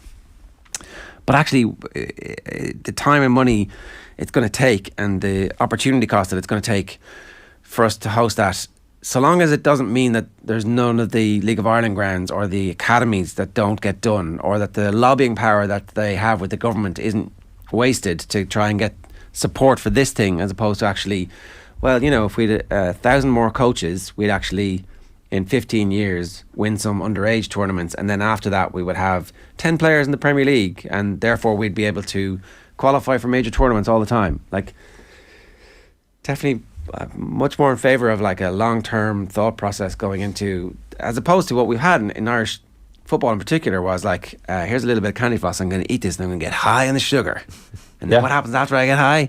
I crash. Yes, and look at England, and look at, obviously they've had the Premier League large, yes, to support their national game over there, but And you look at yesterday, they had 5 probably world-class players on the team and another world-class player on the bench in Phil Foden, and scarily good, and they can win this World Cup now. John, don't say that. They can win this World Cup. If You were all up for them. I said they're a likeable team, and then I pointed out you have to go home to Monaghan, and you're like, no, change my mind. Gareth Southgate, I won't be supporting them. He's looking in the corner at that straitjacket that he wants to get into, and he's out of it at the moment, and he's looking at it, shall I get back into it? And hopefully, for his sake, he continues to play with that structure and play the 4. And the best form of defence is attack, I think, for England. And they don't want to regret this. They have a really big chance now because they're in the quarterfinals. They're going to beat the second team out of that Group A. They're in the quarterfinals, and then who knows what can happen from then, especially if Denmark and France reverse positions in their group. Who are you supporting, John? Who do you want to win? As an Irish nation, this is a big question we have to do. Well, I asked people on Twitter last night about, I know Ger's favourite nation, and maybe this is a rugby thing, Ger, with the Wales. How do people feel about them? And it was very much a 50-50. Never versus, they hate us in rugby and that kind of thing. Versus, why not? They're a Celtic nation, let's get behind them. The anthem was emotional. I want Brazil to win because I've been to Brazil twice, and I saw in 2014 how obsessive that country is about the beautiful game. And Neymar has to win for that to happen. Will you be happy to watch Neymar celebrating with the World Cup? I'm telling you this, having seen him in the flesh and been privileged enough to see him in the flesh, this guy is so badly maligned, and I know he can be a bit of a diva, but the quality of this man's football, he's a good close. Footballer. I'm not the denying that. The quality, I was taking my breath away, to be honest. And Lionel Messi is not as golden. I was reading The Athletic this morning about his links as a tourism ambassador for Saudi Arabia, and I really hope Jonathan Wilson's right, lads. I really hope that the UEFA and the South American associations grow a pair around FIFA and around Gianni Infantino and cozying up to MBS, because at the moment it looks like with one country, one vote, that Saudi Arabia are going to win this 2030 World Cup bid, which is pretty depressing. I mean, it will be farcical, and there is the point as well that it's the 100th anniversary World Cup of Uruguay. It should Argentina. be, but even Spain, Portugal. Spain was the best ever World Cup probably in 1982. So either country, it's really bad that England have not got a World Cup in 56 years as the home of the game. No, obviously there's security issues. There are some flare up the hole, not good for campaign manifesto. Yeah, so fans breaking in to the final, not a great. Yeah. It's just funny you're talking about hosting there. I was going through I don't know, because I was watching the Australia game and thinking about how we've gone to the stage now where we can expect to beat Australia routinely in rugby, and wouldn't it be not a great thing that can we not do a deal? We're having France hosting the next Rugby World Cup, then Australia in 2027, then the USA in 2031. Could you not do a situation where you have England and Wales and Scotland hosting matches, and we just host the semi-final and final? You could reverse 1999 effectively. Like the difficulty was that we couldn't convince the Scots to vote for us. Yeah, I mean, if we can't convince the Scots, then we're not going to convince. Obviously Scotland are Scotland. Yeah, fair play, lads, and hopefully we knock you out of the World Cup in France. It should have been ours as hopefully we annihilate them in that game. I'm not sure we will. I think unfortunately they're getting good again, but we should definitely be building that narrative of you cost us this World Cup. We'd have the number one team in the world, and flaky France would be coming to Ireland to play us if we'd only managed to do that part of the gig properly. I feel like the legacy of the Euro 2028 bid, we almost need to be in the tournament ourselves in order for it to be a proper atmosphere over here. We're going to get decent games. You'd imagine the last 16 game, I think we'll have enough games to guarantee, won't we? Isn't there? No, Mooney wasn't having that, was he? No, Mooney was maybe it comes down to the rankings as to which of those five host nations. They're going to once Gareth Bale's gone, come back to us there. Good point. Hopefully, hopefully we get a place. So what I've seen so far, Ecuador were good. I think they could pip Senegal. The Dutch were lucky enough yesterday, to be honest. They don't have the attacking cutting edge. England were very good, and Wales, USA is most entertaining game so far. The whole the squad I have about the migrant workers and all that. I think the Iranian thing was amazing, but it's been fine so far. And today, you are already thinking to myself, and you talk about the split in football. It's important to have a democratic world with football and all these nations in, but it's something wrong, isn't there? That Tunisia and Costa Rica and Australia and Qatar and Iran are in this World Cup and Italy aren't. It's maybe, I don't know, could it be a bit more of a meritocracy? Because you have a lot of, you have 3 games today, which we already know the result of.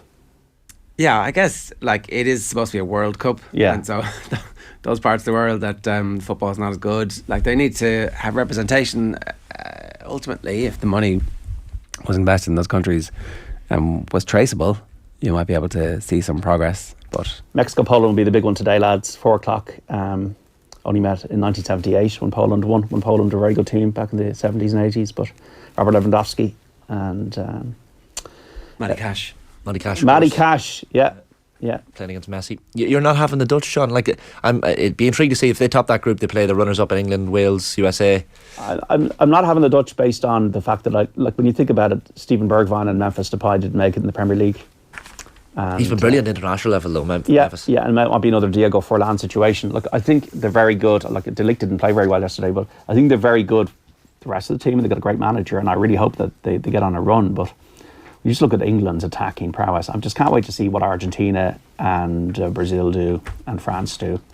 We'll only really see the clouds clear after the first group games. You know? I think even then, like, teams won't be good until the round of last 16, and that's the bit where the games are really going to start to matter. Sorry, the final group games, there might be some teams who have a bit of jeopardy and have to pull it out, but not many. Spain and Germany will be interesting. Portugal, Uruguay. There's lots of things to discover. But if you were an England fan, and I was reading Henry Winter in the Times, and it's quite gushing. It's really patriotic stuff. They should feel in a better place than they would have felt maybe a few days ago. Oh yeah, I'd say so. Very quickly, the newspaper headlines: Kenny must go unless results improve. That's Stephen Hunt speaking at an event last night. Packy Bonner, though, has said that the board are fully behind Stephen Kenny. I want to see him qualify and get results like all the board members. We'll give him 100% while he's in the job. Yeah, I see the back of the Mail they had that they wanted him to get a coach. FAI ultimatum: Kenny will be told to find a senior coach. FAI chiefs will demand Stephen Kenny adds a senior coaching figure to the Republic of Ireland staff before the start of the Euro 2024 campaign. Is he not looking for one anyway? Is that not like, has he not always had one and now he's looking for one? Because the last guy, because he keeps hiring good ones who keep getting jobs. 3 of them have gone: Duff, Barry and Eustace, yeah. And then sometimes it comes out, well, we don't really need, we're already doing it. But is it? Yeah. Yeah, like Roy Barrett's very much backing him at board level in the FAI. I guess that the story here is that they want him to get this coach in as soon as possible and before this window with France at home. Sounds like it's going to be a Latvia friendly in the days before. The story is, are we going to be able to be in a position where we get a playoff? Because we're not going to get out of that group. Yeah. So are we going to be in a position where we get? And like more than likely, yes, because of the Nations League. Yeah. So that's really what this all boils down to now. It's hard not to get into the Euros with 24 teams out of just over 50 nations, nearly 1 and 2. But I know sometimes you can have a situation where the teams like the French and the Dutch dip after big tournaments, and that might be the case. But I just think, especially the French, have just got too much quality. But they could both have managerial changes because Louis obviously is stepping down. Ronald Koeman's going to take over from him, and you could have a situation where Zidane is the new French coach. It's Greece I'm worried about, John. Yeah, well, Greece is the word. Like it was a. They never made a third movie, did they? There was another story about the Ireland situation. Gavin Bazunu is going to be number 1 ahead of Caoimhín Kelleher. You were talking to... Yeah, I was chatting to Packy Bonner yesterday at that event, and like he was very much talking about Bazunu versus Kelleher. He's very much of the opinion that Kelleher needs the loan move. He needs to get the first team game time, which is understandable. He's got the experience now of Liverpool, training with Allison, training with the top class coaches there. But he needs to go out. He does. Like, at this point. And you can see what Gavin Bazunu has. I know there's a lot of flux at Southampton, but you can just watch, every time you watch Match of the Day or watch the Southampton game and he's making saves or if things aren't going his way, you can just tell the amount of experience he's gaining under his belt, and just being behind hostile crowds or playing in a place like Anfield, where obviously Kelleher would play occasionally, but yeah, it's invaluable experience. David Sneyd even made that point on the show yesterday. He was kind of talking about going to the Man City Southampton game this season, and like, albeit Southampton or City won considerably, but only for Bazunu's saves, it would have been a lot worse. And his communication on the pitch with James Ward-Prowse and with his own defenders, he's a leader now. Like he's not afraid to be verbal and shout at players, and you didn't really see that at the outside of his career, but now that he's getting the first team experience, that's what Kelleher needs. I'm not saying Kelleher's not verbal, but he's not getting enough game time to build up rapport with players and to be that leader in the back line. So certainly needs the loan move somewhere, I think. I've already decided my first World Cup shock will be Morocco to beat Croatia tomorrow. All right. Yeah, I've decided the first shock. Right. Yes. That is a big call. Yeah. Croatia playing very well. That's the first call. All right. John, good All stuff. right, lads. Thanks very much. OTB AM brought to you live with Gillette in association with Movember. Effortless shave, magnificent mo. You can sign up or donate now at movember.com. If you want to get in touch, we'd love to hear from you. 0879 180 180 is the WhatsApp number, or of course you can always leave a comment on the YouTube stream. Some comments for you. Well, we deleted them all there. So someone says Canada will get a result against Belgium. That would be a shock as well. I think Kev was saying like he thinks Belgium are a little bit scared, and that if they don't, they're screwed, because he thought that actually Croatia would beat Canada and that Canada were going to struggle there. So Belgium are Belgium. They got Vertonghen and Alderweireld playing in the Jupiler Pro League now, and they're still the defenders. Sell them. Bit concerning. Sell the stock. Yeah. Sell the coat door. You'd wonder, wouldn't you? The rest of the team's pretty good though. Right. It's 8:55. Time for us to turn our attention to Gaelic games, and I'm delighted to welcome Jenny Moore to the show. Jenny, good morning to you. How are you? Good morning. How are you? It's a long way from the Kildare Miners to is it Crave Rua in? Are you Brussels based? We're Brussels based. Yeah. Very we good. usually go by Belgium GAA. Well, I was going to say I did call you Belgium earlier on, and I was like, well, that'd be a whole country. So, but actually, fair enough. Belgium GAA. So, what's your story? How did you end up playing with them? I moved to Brussels in November 2019, and then I started playing then the following season, February 2020, and we had about a month of training before the pandemic hit. So this was my first year playing with Belgium, where we could actually play competitive games. And you made it all the way to the All-Ireland Junior Club quarterfinals. Yeah. That's not bad. So how do you get there even? What's the qualifying process? Well, in Europe, we usually play 9-a-side tournaments. So all year we play regional tournaments first in Benelux. So it's Belgium, the Netherlands, Luxembourg, and some teams from East Germany. And then we have a tournament at the end of the year, the Pan Euros, which is Europe-wide. And we won all of those tournaments. But then we still had to play in the 15-a-side to qualify out of Europe. They consider Europe like a county. So we played Rennes in France, and we beat them, and then we were European champions. And then we went to Leeds to play Hugh O'Neill's. They were the All-British champions, and we beat them. Then we were into the All-Ireland quarterfinal. Okay, was the game against Hugh O'Neill's, did you expect to win that, or was that considered a significant step up in quality? I don't think we expected to win it, to be honest. And yeah, definitely a significant step up, especially at this stage of the season, because we've been travelling so much all year. It's kind of hard to rally people and get them to go. So we travelled with 17 players. And yeah, we were delighted to win that game. It's very tough. It was definitely the toughest game we played all year up until last weekend. I suppose the difference then, Jenny, playing a team like Castleblaney is that it's a parish team, and you know, we used to playing with each other, a very local team as well. Whereas, like, looking at the locations of your squad yesterday, like Kilchama, Johannesburg, Adelaide, Maynooth, Sao Paulo, Ballina, you are from basically everywhere. It's a United Nations team.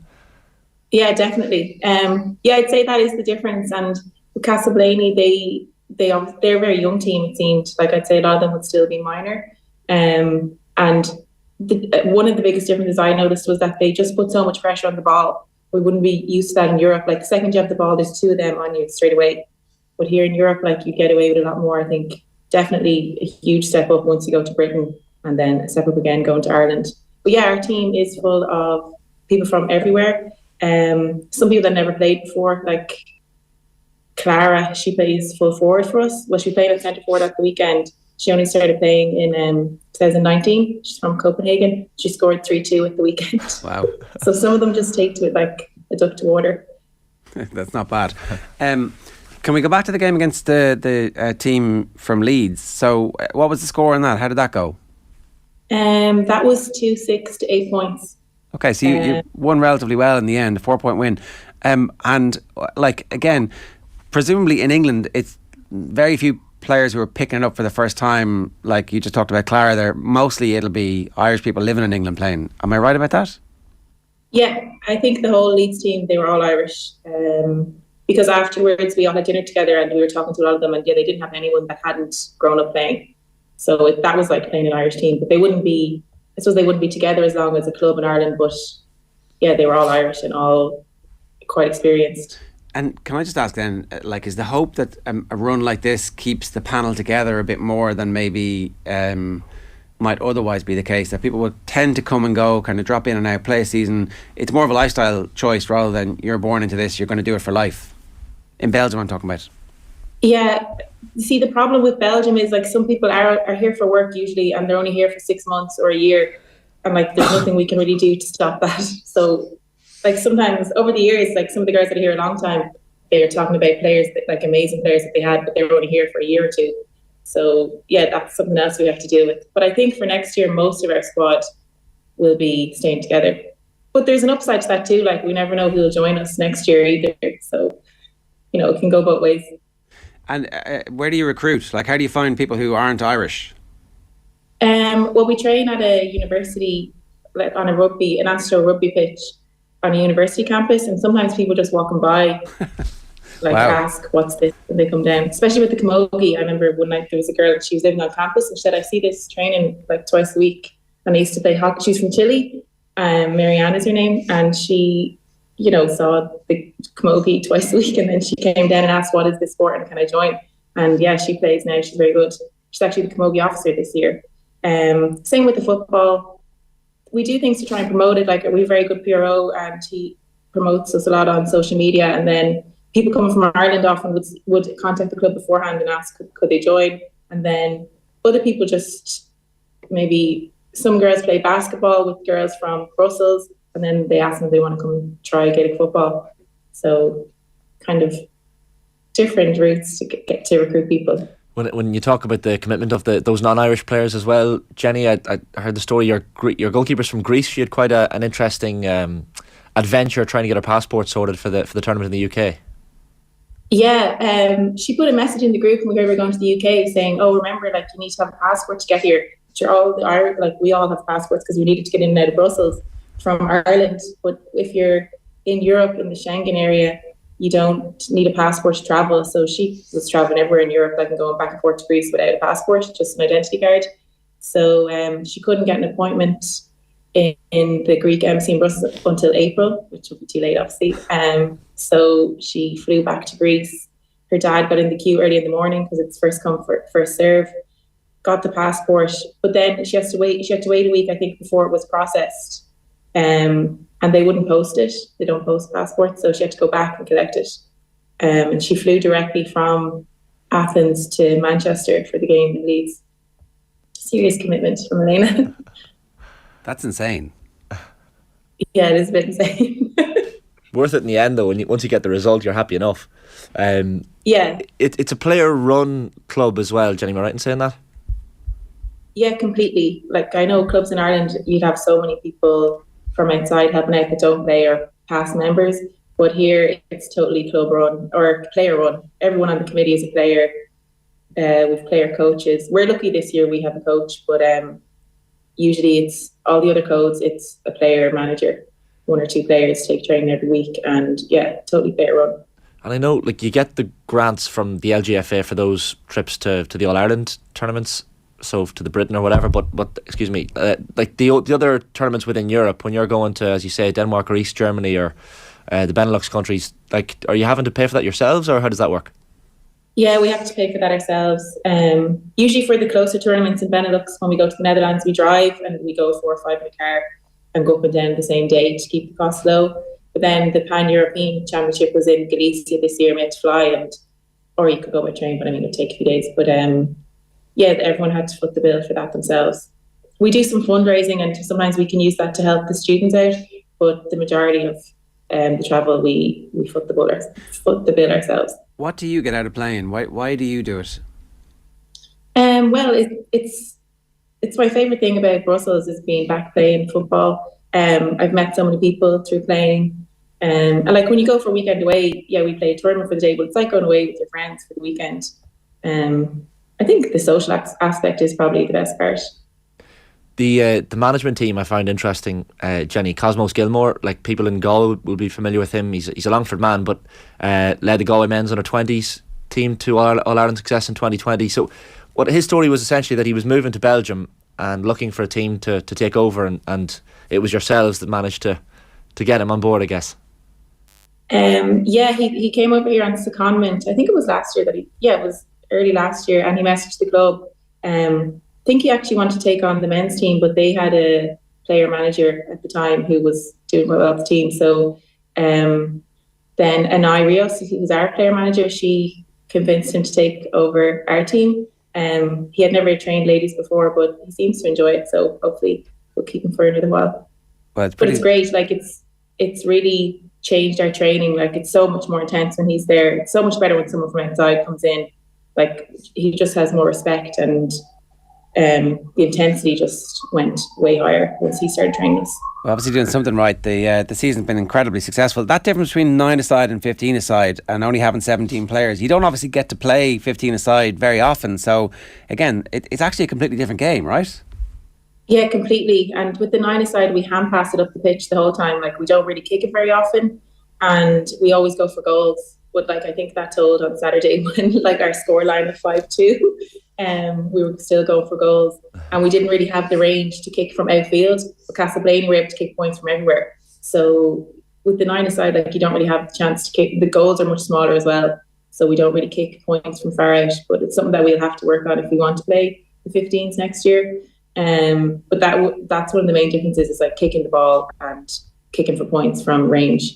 Is that why the game against Blaney had to be in Maastricht as opposed to Brussels? Is your pitch not the full dimensions, or is there a reason for the 9-a-side?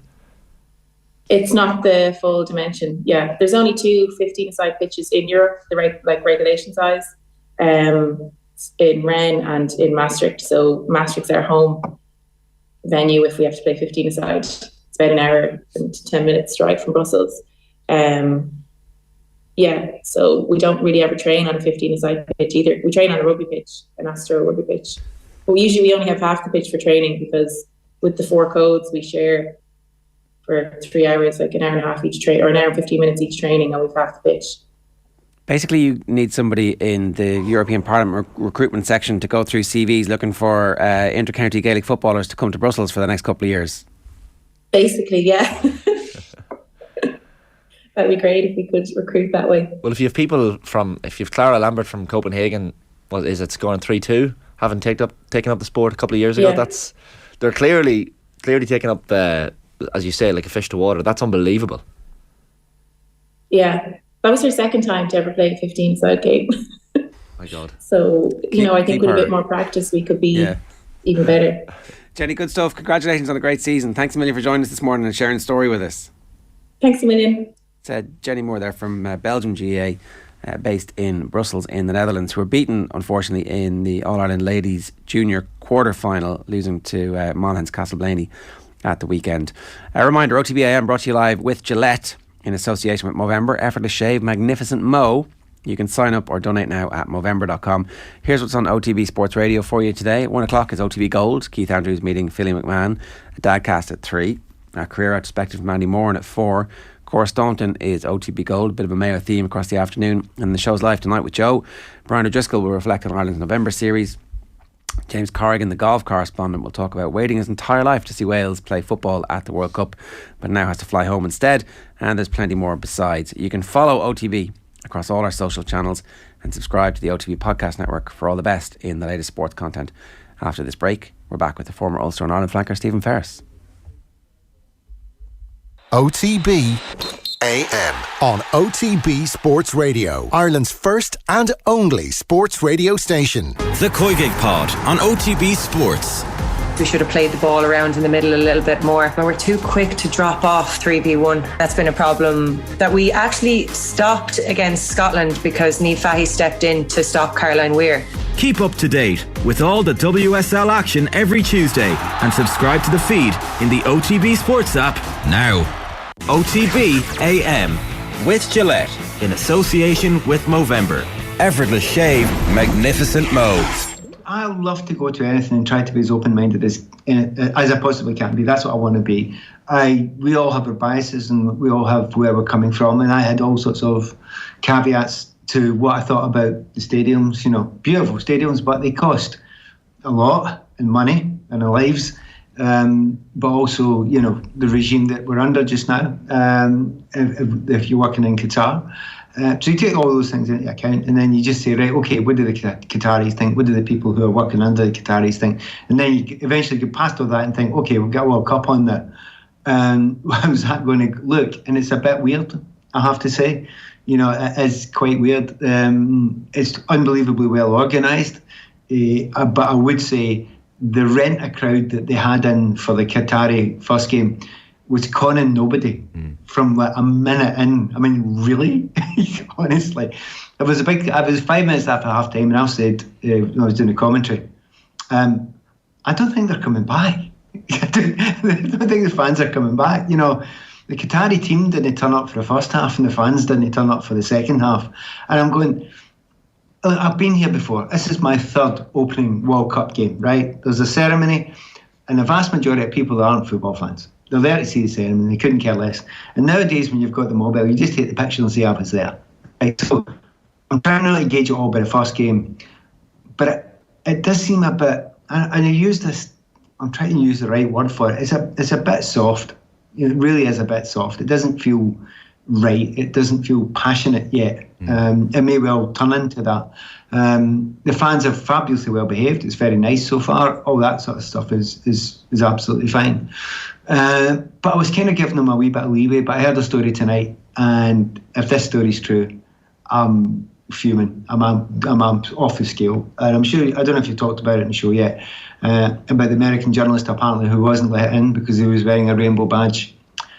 And if that is the case, and if that turns out to be proven, honestly, I'd say England, just everybody wear them, just annoy the hell out of FIFA and annoy the hell out of the Qataris, because don't ask for a World Cup when you can't be inclusive to everybody who wants to go and see a game. You don't get to decide who can come in and who can and can't come in and see a game of football. You don't get to decide. You can get that full interview with Pat and Evan on the Football Podcasts stream. Just go to whatever podcast player you use or to the Go Loud app and you'll get it there as well. OTB AM brought to you live with Gillette in association with Movember Effortless Shave. Magnificent Mo. You can sign up or donate now at Movember.com. Now, I'm delighted to say we are joined by the former Irish international and Ulster rugby player Stephen Ferris, who's on board this year as one of the ambassadors for the Goal Mile, which is proudly supported by AIB. This Christmas, AIB is encouraging communities across the island of Ireland to step up together and re-establish the tradition of taking part in the Goal Mile.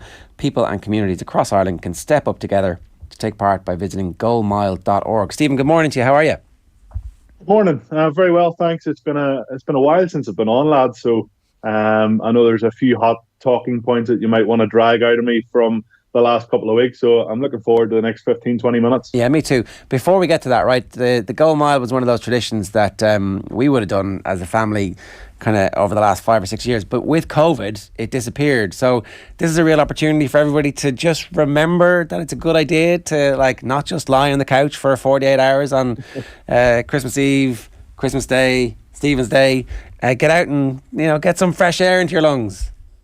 Yeah, absolutely. Get out and meet up with a few friends, around the Christmas period. This is the 40th anniversary of it. It's been going a long time. Obviously, Goal, the charity, does such good work around numerous countries.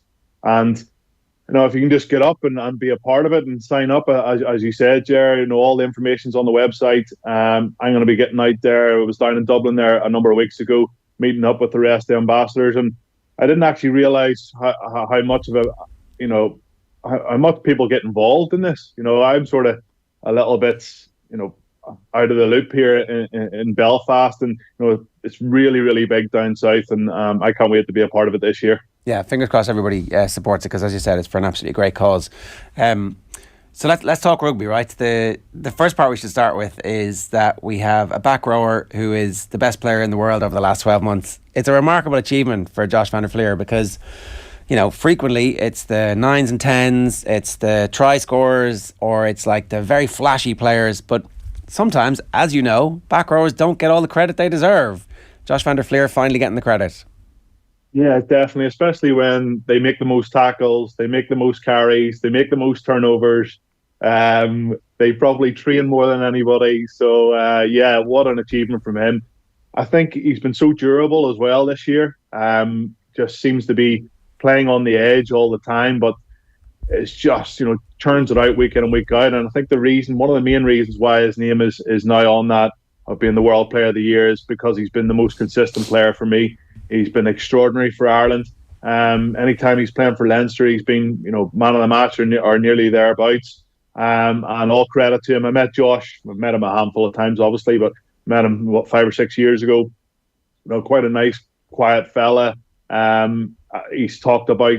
hasn't talked about himself, but when he accepted this award, he just talked about everybody else that's helped him get there. And I think, he'd be very, very proud, and his family as well be very, very proud. But what a player. I wish I had the opportunity to play alongside somebody like Josh van der Fleer, because he would have made a few of my tackles for me, Ger.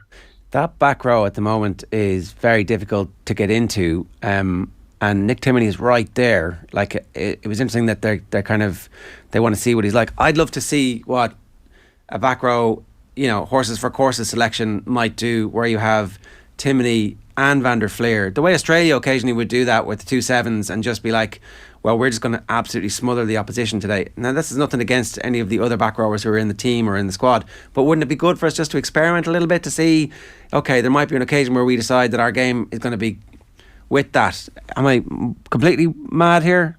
No, not at all. I think Nick Timoney and Josh van der Fleer are both better ball carriers than Michael Hooper and, say, Papali'i for New Zealand. I think they're much stronger ball carriers. Maybe obviously over the ball and tackle technique and being able to slow the rock. As much of a muchness, but Nick Timoney has been exceptional for Ulster over the last couple of seasons, scoring tries. I think it was the start of last season. He had 5 or 6 tries in the opening 5 or 6 games. Sort of went off a little bit.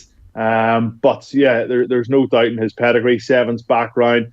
He just seems to have an engine on him. Like, his pace doesn't change from the first minute to the 80th minute. He just keeps going at that explosive, powerful, very dynamic pace, especially the same as Josh. Like, the boys come off after 80 minutes and they look like they could go for another 80 minutes. It's extraordinary. Is it more important than ever as well, Stephen, in a World Cup year to experiment in the Six Nations? We kind of spoke with Alec Quinlan about this yesterday in terms of the number 10s, whether it's Carberry or whoever else, Crowley, getting the experience, and Ross Byrne as well.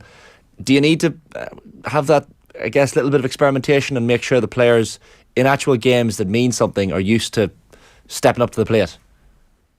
Yeah, Shane, like, I've been crying out for the last 3 or 4 seasons, even in the tour to New Zealand, about experimenting and bringing other people in.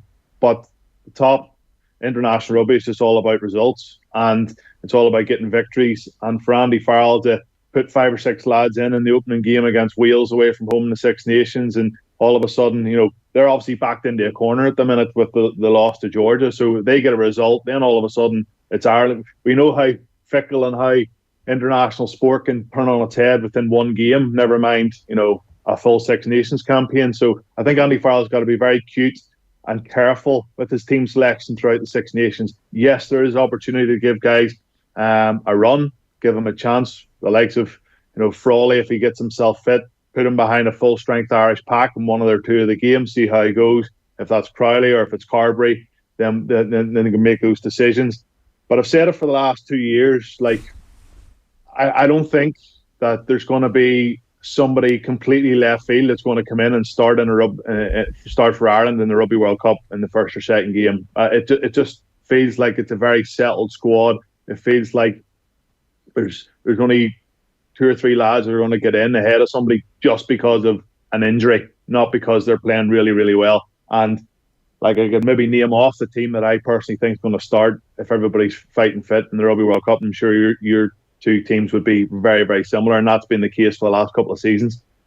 Is that a little bit concerning? Does it kind of smack a little bit of some preparation that we've had in previous World Cups? Of course it is. Of course it's a concern. Johnny played against South Africa. Geez, we didn't play brilliantly, but we were up there. We met them with a physicality, far with fire, and Johnny seemed to lead the troops really well. And then their performance just dropped off against Fiji. I found myself chatting to people in the crowd for the majority of that match, because it was a non-contest, and it was just that rate just didn't get going. And then all of a sudden there was Johnny pulls out in the warm-up against Australia, and again it was a really disappointing game. I think people that paid their entrance fee maybe got their money's worth out of the last 5 or 6 minutes of the game, but apart from that, that was it. And that's just taking one player out, Ger. If you took 2 or 3 out, like we seen in the World Cup quarter-final 2015, taking a handful of the senior players out, they really underperformed. And that's always the concern. That's the worry. And you just look at the other teams. New Zealand seem to be picking up a bit of form again. South Africa, their squad depth that they have, their URC teams are playing very, very well. And yeah, well, we're just going to have to see how the season plays out. But we got to keep a consistency in our game, because going into previous World Cups, there was a drop-off for sure. The Fiji and Australia games almost hinted at losing more than just the kicking when Johnny Sexton's not in the pitch. Like and Brent Pope was really interesting on this after the match with ourselves on Saturday evening, when he's talking about, sometimes the second rowers and the back rowers, they just want to get on with the game. Whereas Johnny has a leadership position. He's vocal. He's leading the team in terms of the next moves, and that seems to be quite lacking when he's not on the pitch. It does. And Peter O'Mahony last minute had to be brought in as captain at the weekend, and that was probably his poorest game for Ireland in a long while.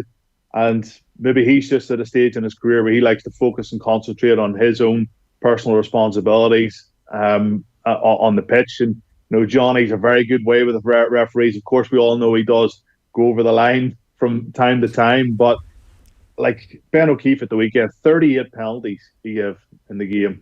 24 penalties he gave in the game. There was 38 lineouts in the game. Just stop, start. Just no flow whatsoever. And the other games that were being played, this New Zealand game, the French game, so much more flow. Is that just down to a captain? Is that down to the likes of Johnny being on the pitch? I think a little bit, yes.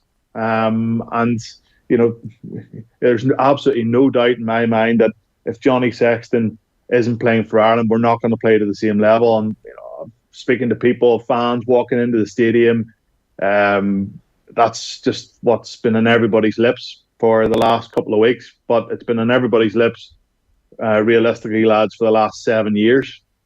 and unfortunately, we're still sitting in that situation. Yeah, I mean, look, I have a lot of sympathy here with the coaching ticket as well, where Sexton's game continues to be at a very high level. So it's not like there's an obvious number two. So we'd like to see Joey Carberry get more game time, but he hasn't been fit when the opportunities have presented themselves, and so therefore you have to bear his injury profile in mind. We thought Frawley was going to get it, but it turns out 10 get injured a lot. Like Harry Byrne was the anointed successor 2.5 years ago, hasn't played really any meaningful rugby since. Ross Byrne is the only one who seems unbreakable, and for whatever reason, like he's like 4th or 5th on the depth chart, happy to show up and kick when he needs to. So I don't know, maybe there is room for Ross Byrne being a hero for Ireland in a World Cup quarter-final. I think there is. I think there's certainly a place for somebody who you can rely on to come on, kick a winning penalty, to come on, kick the corners. Like Ross Byrne had 90% kicking accuracy in the URC for Leinster. He never lets them down. Yes, he's a little bit deeper than Johnny when he's trying to get the Leinster attack going or the Ireland attack going. I think he was a bit of a scapegoat as well for Ireland's big loss before the Rugby World Cup in 2019 when they lost 57 points to 15 in Twickenham. I was there that day. I was working the game, and nobody showed up for Ireland.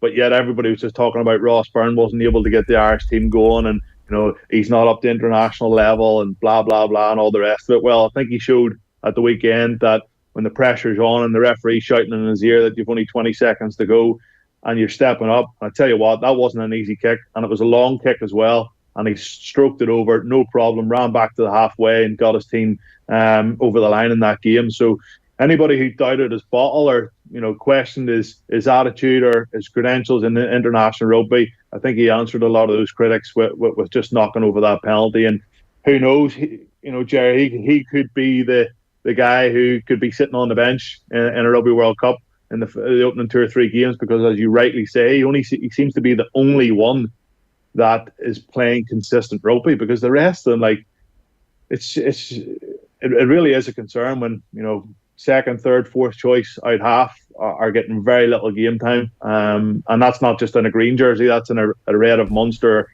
or a blue of Leinster, you know. Yeah, like Crowley's game time has been almost as much for Ireland this season as it has, because he's actually not first choice 10, or maybe they're going to move Carby to 15 and pick Crowley at 10. I don't know. It's going to be very interesting to see what happens with the provinces and how much influence or much pressure they might feel from the Ireland selectors to pick the Ireland players in their positions. So it's a very weird period over the next 5-6 months where everything feels a little bit fake, but actually at the same time the Six Nations is there to be won, and Johnny Sexton was talking about winning stuff, and we haven't won anything since, was it 18 or 19? So he doesn't want to be left out of the big games. He wants to play against France and England next year in particular, and I'm sure when your captain is saying, what are you doing not picking me, you have to pick me, it's hard to have those conversations.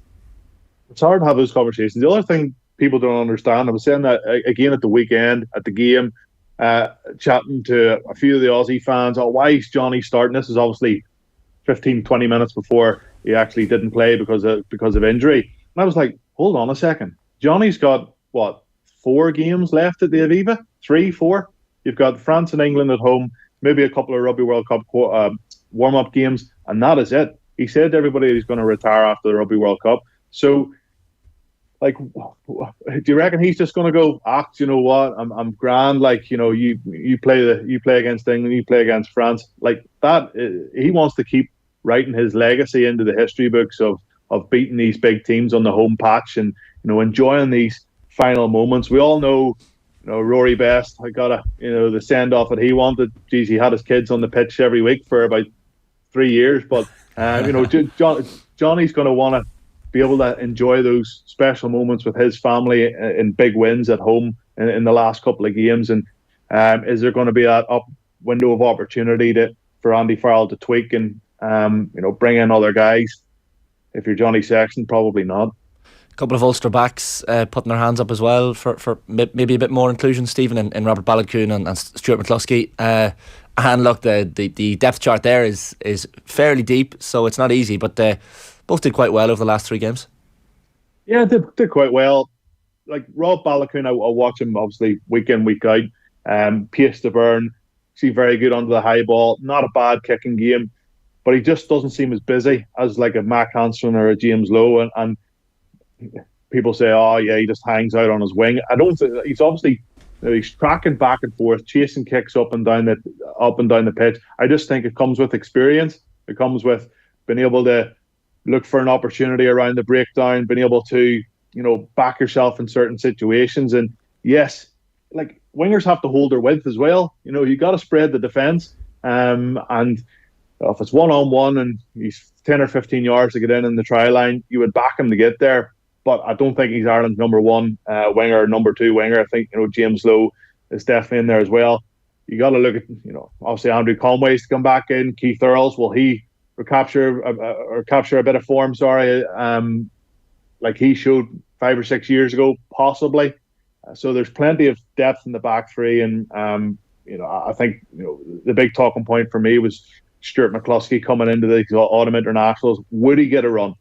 Would Andy Farrell have trust in him to put him in there and get a run? And I, like, leading into the first game, like maybe an hour before the team was announced, I was like, no, he's not going to pick him, and he'll not pick him on the bench either, because, you know, he's only played 12 really. And then all of a sudden he was in there, and I was like, do you know what? I think that sends a message to a lot of people in Ireland, a lot of the players in Ireland, a lot of the guys who are playing week to week brilliant rugby, because Stuart's been exceptional for Ulster over the last couple of seasons, and he thoroughly deserves a spot. Really disappointed, obviously, he didn't get more game time in the South African game first up, but he didn't really put a foot wrong. And you know, Bundy come on and scored a decisive try against Australia, which I'm sure Stuart deep down wouldn't have really liked, to be honest. He would have been the bollocks, but Yeah, he's a quality operator, and I think he certainly has a spot in Andy Farrell's Rugby World Cup squad. Yeah, and the thing is, if anybody gets injured, everybody's happy for him to go in. Like he's finally using his bulk and his heft in a meaningful way. One other player that I just wanted to get your impression on here before we go is Mike Lowry, who came in with such high hopes that he might be a bit of a joker, a bit of a game changer, somebody who could go in a number of positions in case of emergency, but it hasn't quite worked out for him over the November internationals. No, it hasn't, and Ger, I'm not really sure why, because I thought he might have been injured or picked up a knock, or why did he not get a run against Fiji? It's a bit of a strange one. Jimmy O'Brien sort of come out of the woodwork, as he's obviously played very, very well, but I expected Mikey to get some game time, and when he played against, was it Italy, and scored a brace, and sent James Lowe over as well, very, very unselfishly, he could have scored a hat trick, and he ran in, he could have got the headlines. And I just think that, people always ask us, is he too small for international rugby? Is he just, you look at Cheslin Colby, Arensa for South Africa on the wings, they do have a bit more about them, a bit more size about them. They obviously both play in the wing as well. And Mikey Lowry, yes, he's been exceptional for Ulster since he made his debut, really, and brilliant for Ireland. But I'm just not sure. I just think there's other lads there that maybe are a bit more steady under the high ball, and maybe a little bit more reliable. But Mikey Lowry, I really did think he was going to get a shot. Unfortunately, is there going to be a chance in the Six Nations, Ger? Probably not. Doesn't look like it. Just briefly, Stephen, I know it's not a conversation really that leads itself to a brief one, but the Nick White issue that came up in the Australia game, unsteady on his feet, and I know it led to a bit of a back and forth on Virgin Media after the match between Matt Williams and Rob Kearney. Kearney saying you have to err on the side of caution when it comes to potential concussion, and Matt kind of saying you have to put the trust and the faith in the medical professionals. It's reared its ugly head again, this topic, and I know the HIA process is far from perfect, but I guess it is one of rugby's biggest questions and concerns at the moment. Yeah, it sure is. I could probably sit on with you lads for another 20 minutes and talk about this. And Matt Williams is, he's a calculated guy. I work with Matt. He's very calculated. He knows what he's going to say. It's the last game of the autumn internationals. It's a perfect opportunity for him to get his name in lights, to start talking about science. He's talking out of his backside. Let's be honest with you. And you can go in and say, it's the doctor's fault. They've come out and said the independent doctor, he didn't see the second, where Nick White had his head off the ground. And I've a little bit of sympathy with that doctor, because he mightn't. And when you get called for an HIA, he's maybe on his way into the change room, doesn't get to see the big screens. He's just getting in to perform an HIA. It's the Australian doctors that need to take responsibility. They're the ones that treated Nick White on the pitch. They're the ones that seen him stumble in front of him. They're the ones that looked into his eyes and seen his eyes glazed over. And, that independent doctor seems to be the one that's in the firing line at the minute. Why? The questions need to be answered by the Australian doctors, the Australian medical staff, because it was unacceptable. He should not have been brought back onto the pitch. And Matt Williams, put your trust and faith in science. How about you put your trust and faith in your own personal judgment and your own experience? And that's what the Australian medical staff didn't do. And you can put 100 people in with a concussion and do the HIA test or whatever it is, and I bet you not every single 100 people out of that test will pass it. So for me, it was there needs to be more lessons learned. Jesus, lads, how many times are we going to bloody talk about this? I'm sick of family, friends, close, anybody close to me going, oh geez, what if it's going on at this level, what's happening in mini rugby? What's happening when I send my young kid up to Belfast Harlequins or Dungannon or Gary Owen, wherever it may be, to go play mini rugby if they're taking banks in the head, and they're looking at lads on the TV being brought back on when obviously they are concussed. And what do we have now, lads? Nick White's been stood down. Yeah. So it's something. I know there's been a lot of chat about it, and probably everybody's regurgitating the same information, but there has to be a stance on this, because it's just not good enough. And just to reference again, Matt Williams, talking about put our faith in science, you've got that all wrong. Stephen, always great to have you with us. Thanks a million. Cheers. Cheers, thanks lads. It's Stephen Ferris there, helping to promote the sponsorship by AIB of the Goal Mile, which you can find out more about, as he said, on the website. A reminder, the show is brought to you live with Gillette in association with Movember, Effortless Shave, Magnificent Mo.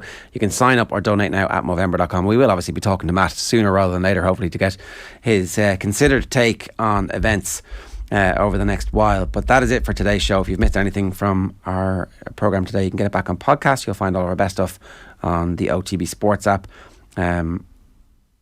The latest episode of the Football Pod is there. Jason Sherlock tested Paddy and James about his new role at Westmeath. In OTB Rugby, you'll find Monday Night Rugby with Andy Dunn and Jerry Thornley. And make sure you subscribe to OTB Football, where we'll keep you up to date with everything from the World Cup this month. Pat Nevin and Dion Fanning joined Joe Malloy last night for the football show, and our World Cup daily brief is out now as well. Tomorrow, Keith Wood, Jess Kelly on the best deals for Black Friday. More World Cup from Qatar and plenty more besides. Right now we're going to leave you with the best of Monday Night Rugby, where Joe was joined by Andy Dunn and Jerry Thornley. There is something with this Irish team increasingly where it does feel like when Sexton's not on the pitch, there are so many other things that don't function quite as smoothly as well. Like, when's the last game without Sexton? And it's not a great question because he's played the vast majority of them. But when's the last time without him Ireland have really ticked on a whole host of ways? Well, there's been very few. And the first one that springs to mind is Argentina a year ago, last November. Joey played really well. He played 50, 60 minutes at that half and then went really well when he went back to fullback. And Ireland won convincingly that day. Now, that's anytime you win convincingly, then it comes with caveats. It's like England winning 6-2 today, therefore Iran must be terrible. So Argentina were at the end of a very difficult, long year, spent living in a bubble and travelling and all of that. But the attack was really fluent that day. I'm trying to think of a frontline match that Johnny Sexton has missed since then. It's Paris. Paris, yes. Yep. I'm thinking of Rory O'Connor often mentions it, that James Ryan line where he was in effect paying tribute to Johnny. So Johnny had reached yet another milestone, I'm not sure which Johnny Sexton had, and Ryan said, look, when he's at training everything's up a notch, when he's around everything's up a notch. Now the counterpoint to that when he's not there, and so I don't know, do you sense that in this area? Things are just...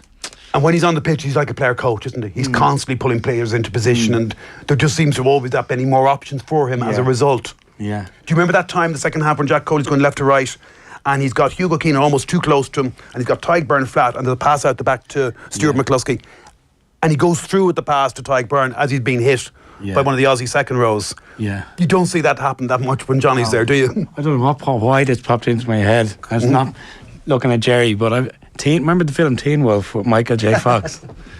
I've never seen it. It's around my age, and he was basically a basketball player who turned into a werewolf, and he'd inherited this weird thing from his father. But the whole thing became they couldn't play without Teen Wolf because he was the wolf. He ran the team. He was the alpha male or the wolf in the team. A bit ridiculous as an analogy, but ultimately the team had to learn to cope without him, and it's a very similar, albeit weird, analogy to say we have to cope without Johnny, and I think we're doing our absolute best in the circumstances. He is a generational player. New Zealand were not the same without Carter. England were not the same without Wilkinson. Everyone didn't, completely obsess about who we got to replace him while he's there. He's still here, and while he's not there, we've now got a team that plays in a way that dilutes responsibility anyway across the team. You've got front rowers like Furlong coming in and being first receiver more than ever before. You've got this unique kind of setup in attack, the structure where we can hit runners, we can go out the back door.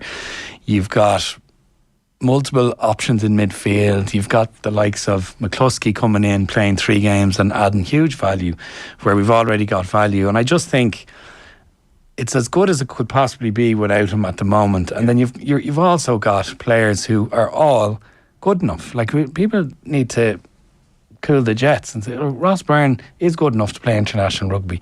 Joey Carberry is good enough to play. Kieran Frawley is good enough. And now we've got Jack Crowley. Like, how many do we want? We don't. If Johnny's not there, fine. We just got to get on with it a bit, I think. And the team needs a bit of support in that sense as well. There's a kind of a bit of hyperbole, obviously. God, when he pulls out, everyone gets frantic. We went out and won. that was panic stations, no doubt. There's a part of Andy Farrell that probably would have welcomed it. There's a test of our thing. He loves late exactly disruptions. what this coaching team are good at. Yeah. Bringing in someone like Crowley. Whereas Joe wouldn't have liked that because it would have been uncontrollable. Exactly. He would have gone bananas, and the team would have felt that fear. Yeah. And yes, there would have been an anxiety, because I don't know, you might have seen the pre-match interview with Farrell. You were watching on TV, I know. Yeah. I would have said Andy Farrell was almost giddy. Yeah. At the late he wants everything thrown at them as much as possible before the World Cup. I couldn't have planned this better. This could happen. Maybe he did plan it. I'm still. I actually, the conspiracy theorist, the middle-aged conspiracy theorist, sitting at home with a glass of wine. I went, come off it. But then I realised the one thing I saw was Crowley was wearing Sexton's jersey. You could see it in the bottom the names now. And Ross Byrne, who took the kick, there's a brilliant photo on the Leinster Rugby website, and he's wearing Jack Crowley's jersey. So my conspiracy theory went out the window, sitting at home with my glass of wine. But I mean, you're so right. The Farrell kind of got off on that, and that's a brilliant trait, because stuff goes wrong, and stuff goes wrong badly at World Cups. You want someone who gets off on that and says right, and the rest of the team rise up to it. It's like, can you step up? And that's a brilliant psychological approach for this current group of Irish players, where it's not fear and avoidance, it's like embrace it. Ultimately, just one last thing, ultimately Ireland won, like I said at the very beginning of this. If Ireland hadn't won, then we would be going to town on the Johnny Sexton dependency theory. Totally. Here's the point. The negative view, but I think it's valid. If South Africa have an out half, they win that game. I think Razzie, on the flight home, if he's not on Twitter, is secretly chatting with the coaching staff and saying, Ireland, that's fine. We've got that boxed off. Not worried about that. Out half, we'll win that game. Neutral venue. No worries at all. And we're telling ourselves, we've handled a big team. And I think we're a little too cocksure of that all of a sudden. And then secondly, if Australia had a modicum of discipline, they would have won that game. And if Will Skelton, and I know ifs, buts, maybes, injuries, Will Skelton had started that game, been fit enough to play, it might have been a very different story as well. So I think there is a real degree of us reading too much into the results and not looking enough at these performances. And then we would be having the Sexton debate. And I still think the Sexton debate is more alive than ever, because how did Joey Carberry do? Well, to quote Gordon Darcy last week, he did fine, but fine's not really good enough. And Jack Crowley, for his second cap, did very well. But if we're going to fast track this guy, there's 5-6 international games left. So I think fine is good enough. Fine is good enough as long as the apex or the fulcrum of your team isn't built around the 10. And this team, they've diluted that role away from Sexton because they have loads of players and options, and they want to be versatile. And they've done this. They have an imprint of doing this now for about a year and a half, and it makes us more sustainable, far more difficult to beat, and more adaptable in these little crisis moments with an injury or a selection. So you're dead right. Like, we could have lost to South Africa and Australia. If either of them had a better out half. And Australia obviously have discipline issues. Yeah. But I would still look at the overall performance and say there's so much capacity to improve in that group compared to 2018, where they're at peak levels playing a repetitive and predictable game, and they peaked in 2018. And that's a very different scenario. So you know what I mean? Totally fair point, and a really good nuanced point. But we should underline this November then by saying Ireland are really going to have to improve in lots of ways. Oh, yeah, I would have thought so. So is everyone else. Like, we're world number one. I certainly don't think the group are the type. They're just not the type, and we're too hurt from history. Yeah. No one's getting carried away. Not one person in that group is walking around. And it's great that Andy Farrell was part of that coaching ticket and has a different coaching philosophy, and that Johnny and so many of the leading players were part, so they know what went wrong in 2018-19. They're more adaptable. Look, it is what it is. This team has a better chance of going far in the World Cup with Johnny Sexton at 10. But hey, we knew that anyway. But the England team that won in 2003, and I had a close link to that from my playing years over in England, and the stories I heard from Greenwood and Jason Leonard, and they weren't peak level until that World Cup happened. But what they were doing was winning tests, ugly, winning tests, pretty, just winning games. And they were finding ways. They went down to New Zealand and won much like Ireland have done. They won their autumn tests. They just found ways to do it using different personnel and different styles. And it seems to be a big parallel there in this current group. Not peaking, but they were winning matches for about 2 years with no Mike Catt. But then actually Johnny Wilkins was a little off colour in the World Cup. Yeah. They brought Mike Catt, which was Clive Woodward's one surprise selection. Yeah. And he played a vital goal in taking some of the heat and pressure off Johnny Wilkinson in the semi-final, in the quarter-final off the bench, in the semi-final, and an extra time in the final. So, I think Ireland have those kind of options, and I think I take your point, Joe, entirely. I've come away from both those games thinking, yep, Ireland got away with one there. I mean, I actually wrote the men in goal will be kicking themselves all week because that was a golden chance. Really was a goal. They must be tearing their hair out. They could be 4 from 4 now in this tour. They don't strike me as an intelligent team. They really don't. And that might sound derogatory, but if you keep giving 16, 18 penalties away in an international, this is going on about 6 months. It's very, very bad. You're like, sorry, that is just 4 neck rolls in the first half. That's got to be a record. The neck roll thing was off the charts. I don't know. It just doesn't strike me as an intelligent group of people if they're not learning from it or changing it. I don't know how that's happening at international level, but they're repeat offenders, which is unforgivable. They are missing a few frontline players, though, and I wouldn't be surprised if they're a threat to the next World Cup because, Australian World Cups, that's how fluid. I remember Matt. I think Matt made a similar point on TV. Yes, it's very open, fluid, and competitive at the moment. I think there's no runaway team. Point worth making. Yeah. Maybe France at home, maybe. Because I think Ireland obviously had the benefit of New Zealand at a low ebb in the summer, which really helps your ranking points when you win a series down there. True. France, I think, played Japan, didn't they, during the summer? So you're not getting a huge amount of ranking points. I think the general feeling is France, not least with home advantage, are a little bit ahead of everyone, are certainly favourites. But it is wide I watch open. a lot of them because I just find France compelling. And their real problem position was full back with Melvin Jaminet. He couldn't catch cold, remember? He was a great goal kicker. And he's got some other strengths to his game. But Thomas Ramos, been playing all season brilliantly that half for Toulouse, comes in at full-back. He's a metronomic goal kicker and he's just a better natural footballer at both full-back and then half. What a weapon to have. So he's come through. The former captain in the back row, Olivon is back and playing brilliantly as well. Damien Penno is still, they've had a really good month. And you know what the great advantage they've got is, not only do they play at home, but before every game, 80,000 people sing La Marseillaise. It's a huge lift. Like, you listen to the Aussie national anthems in ours last Saturday night by comparison. It's going to be extraordinary atmosphere for all their home games. So they are favourites at this juncture, no doubt. One last quick question to wrap all that conversation up. If you were given the option of investing more time in Crowley or Carberry for the Six Nations as being on the bench behind Johnny for the Six Nations, based on what you've seen, who? I would probably go for Crowley. Really? Crowley, yeah. Because I think that's not based on what I've seen. That's based on what I think it has in terms of potential. I think Joey has hit a kind of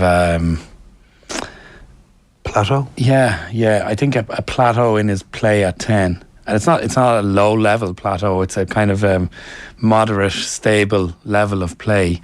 And I think Crowley has the capacity maybe to do a bit more. He's less baggage in the tank in terms of the injuries. He came on the pitch against Fiji.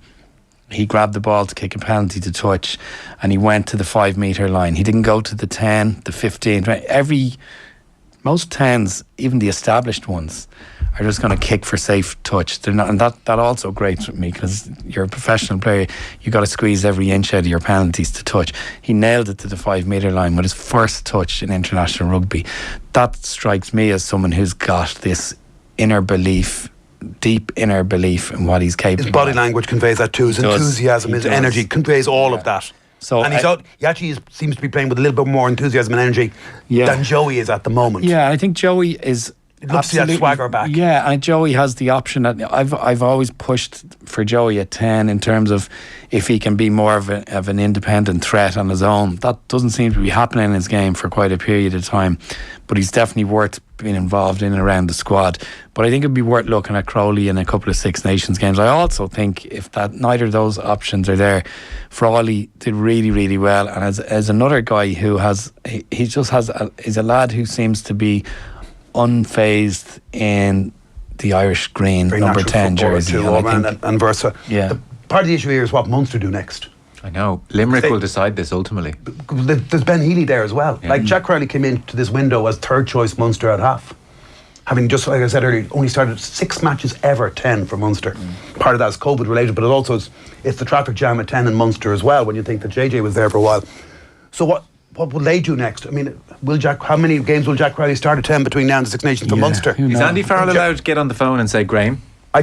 Well, he might have better joy with Graham than he would with anybody else, given they're quite close, and Graham knew in the block. I don't know, but what we do know about Andy Farrell, though, and Mike Catt and the rest of the coaching ticket is they're quite prepared to go against the provincial pecking order. Oh, sure. They've done it repeatedly. You know, the Gibson Park really was behind Luke McGrath when they decided he's coming into us. Yeah. And there's been other examples of that as well. Yeah. So. But a 10 needs minutes, you know. Yeah, and that's Ollie Campbell, who was a great mentor to me and Irish rugby legend and famous out half. You cannot judge a 10 until he's played 3 consecutive 80 minutes in a row. That would be his mantra, and I fully agree with it. Really? Yeah. You need 3. Now, that's not going to happen for any of them it's between now and the World Cup, so they got to make a gamble. My guess is that if he's fit, Joey Carberry will start the Heineken Cup games for Munster between now and the Six Nations, which makes it likelier that he's going to come in as the number 2 to Johnny. So if they're all fit, it's a little bit similar at centre, like Stuart McCluskey starts 3 tests in a row, does very well. But Bundy's cameo at the end kind of makes you think that if Bundy, Robbie and Stuart McCluskey are all fit, he's still third in the pecking order. So it's going to be difficult for them to get time for Jack Crowley, isn't it? Yeah. Yes, it is. We're going to take a very short break. Jerry and Andy are staying with us. Our rugby coverage here and Off the Ball is with thanks to Vodafone, main sponsor of the Irish rugby team. We all belong to the team of us. The Nick White controversy, obviously a significant aspect of the game in Dublin. Back in just 1 second.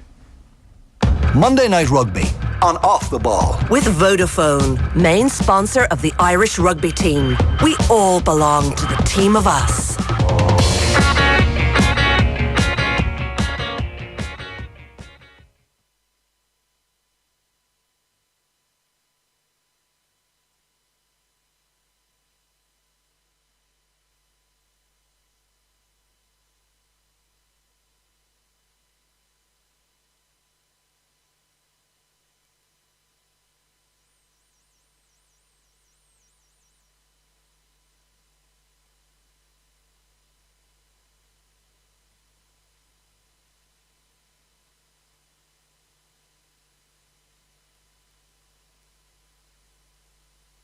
OTB AM with Gillette in association with Movember.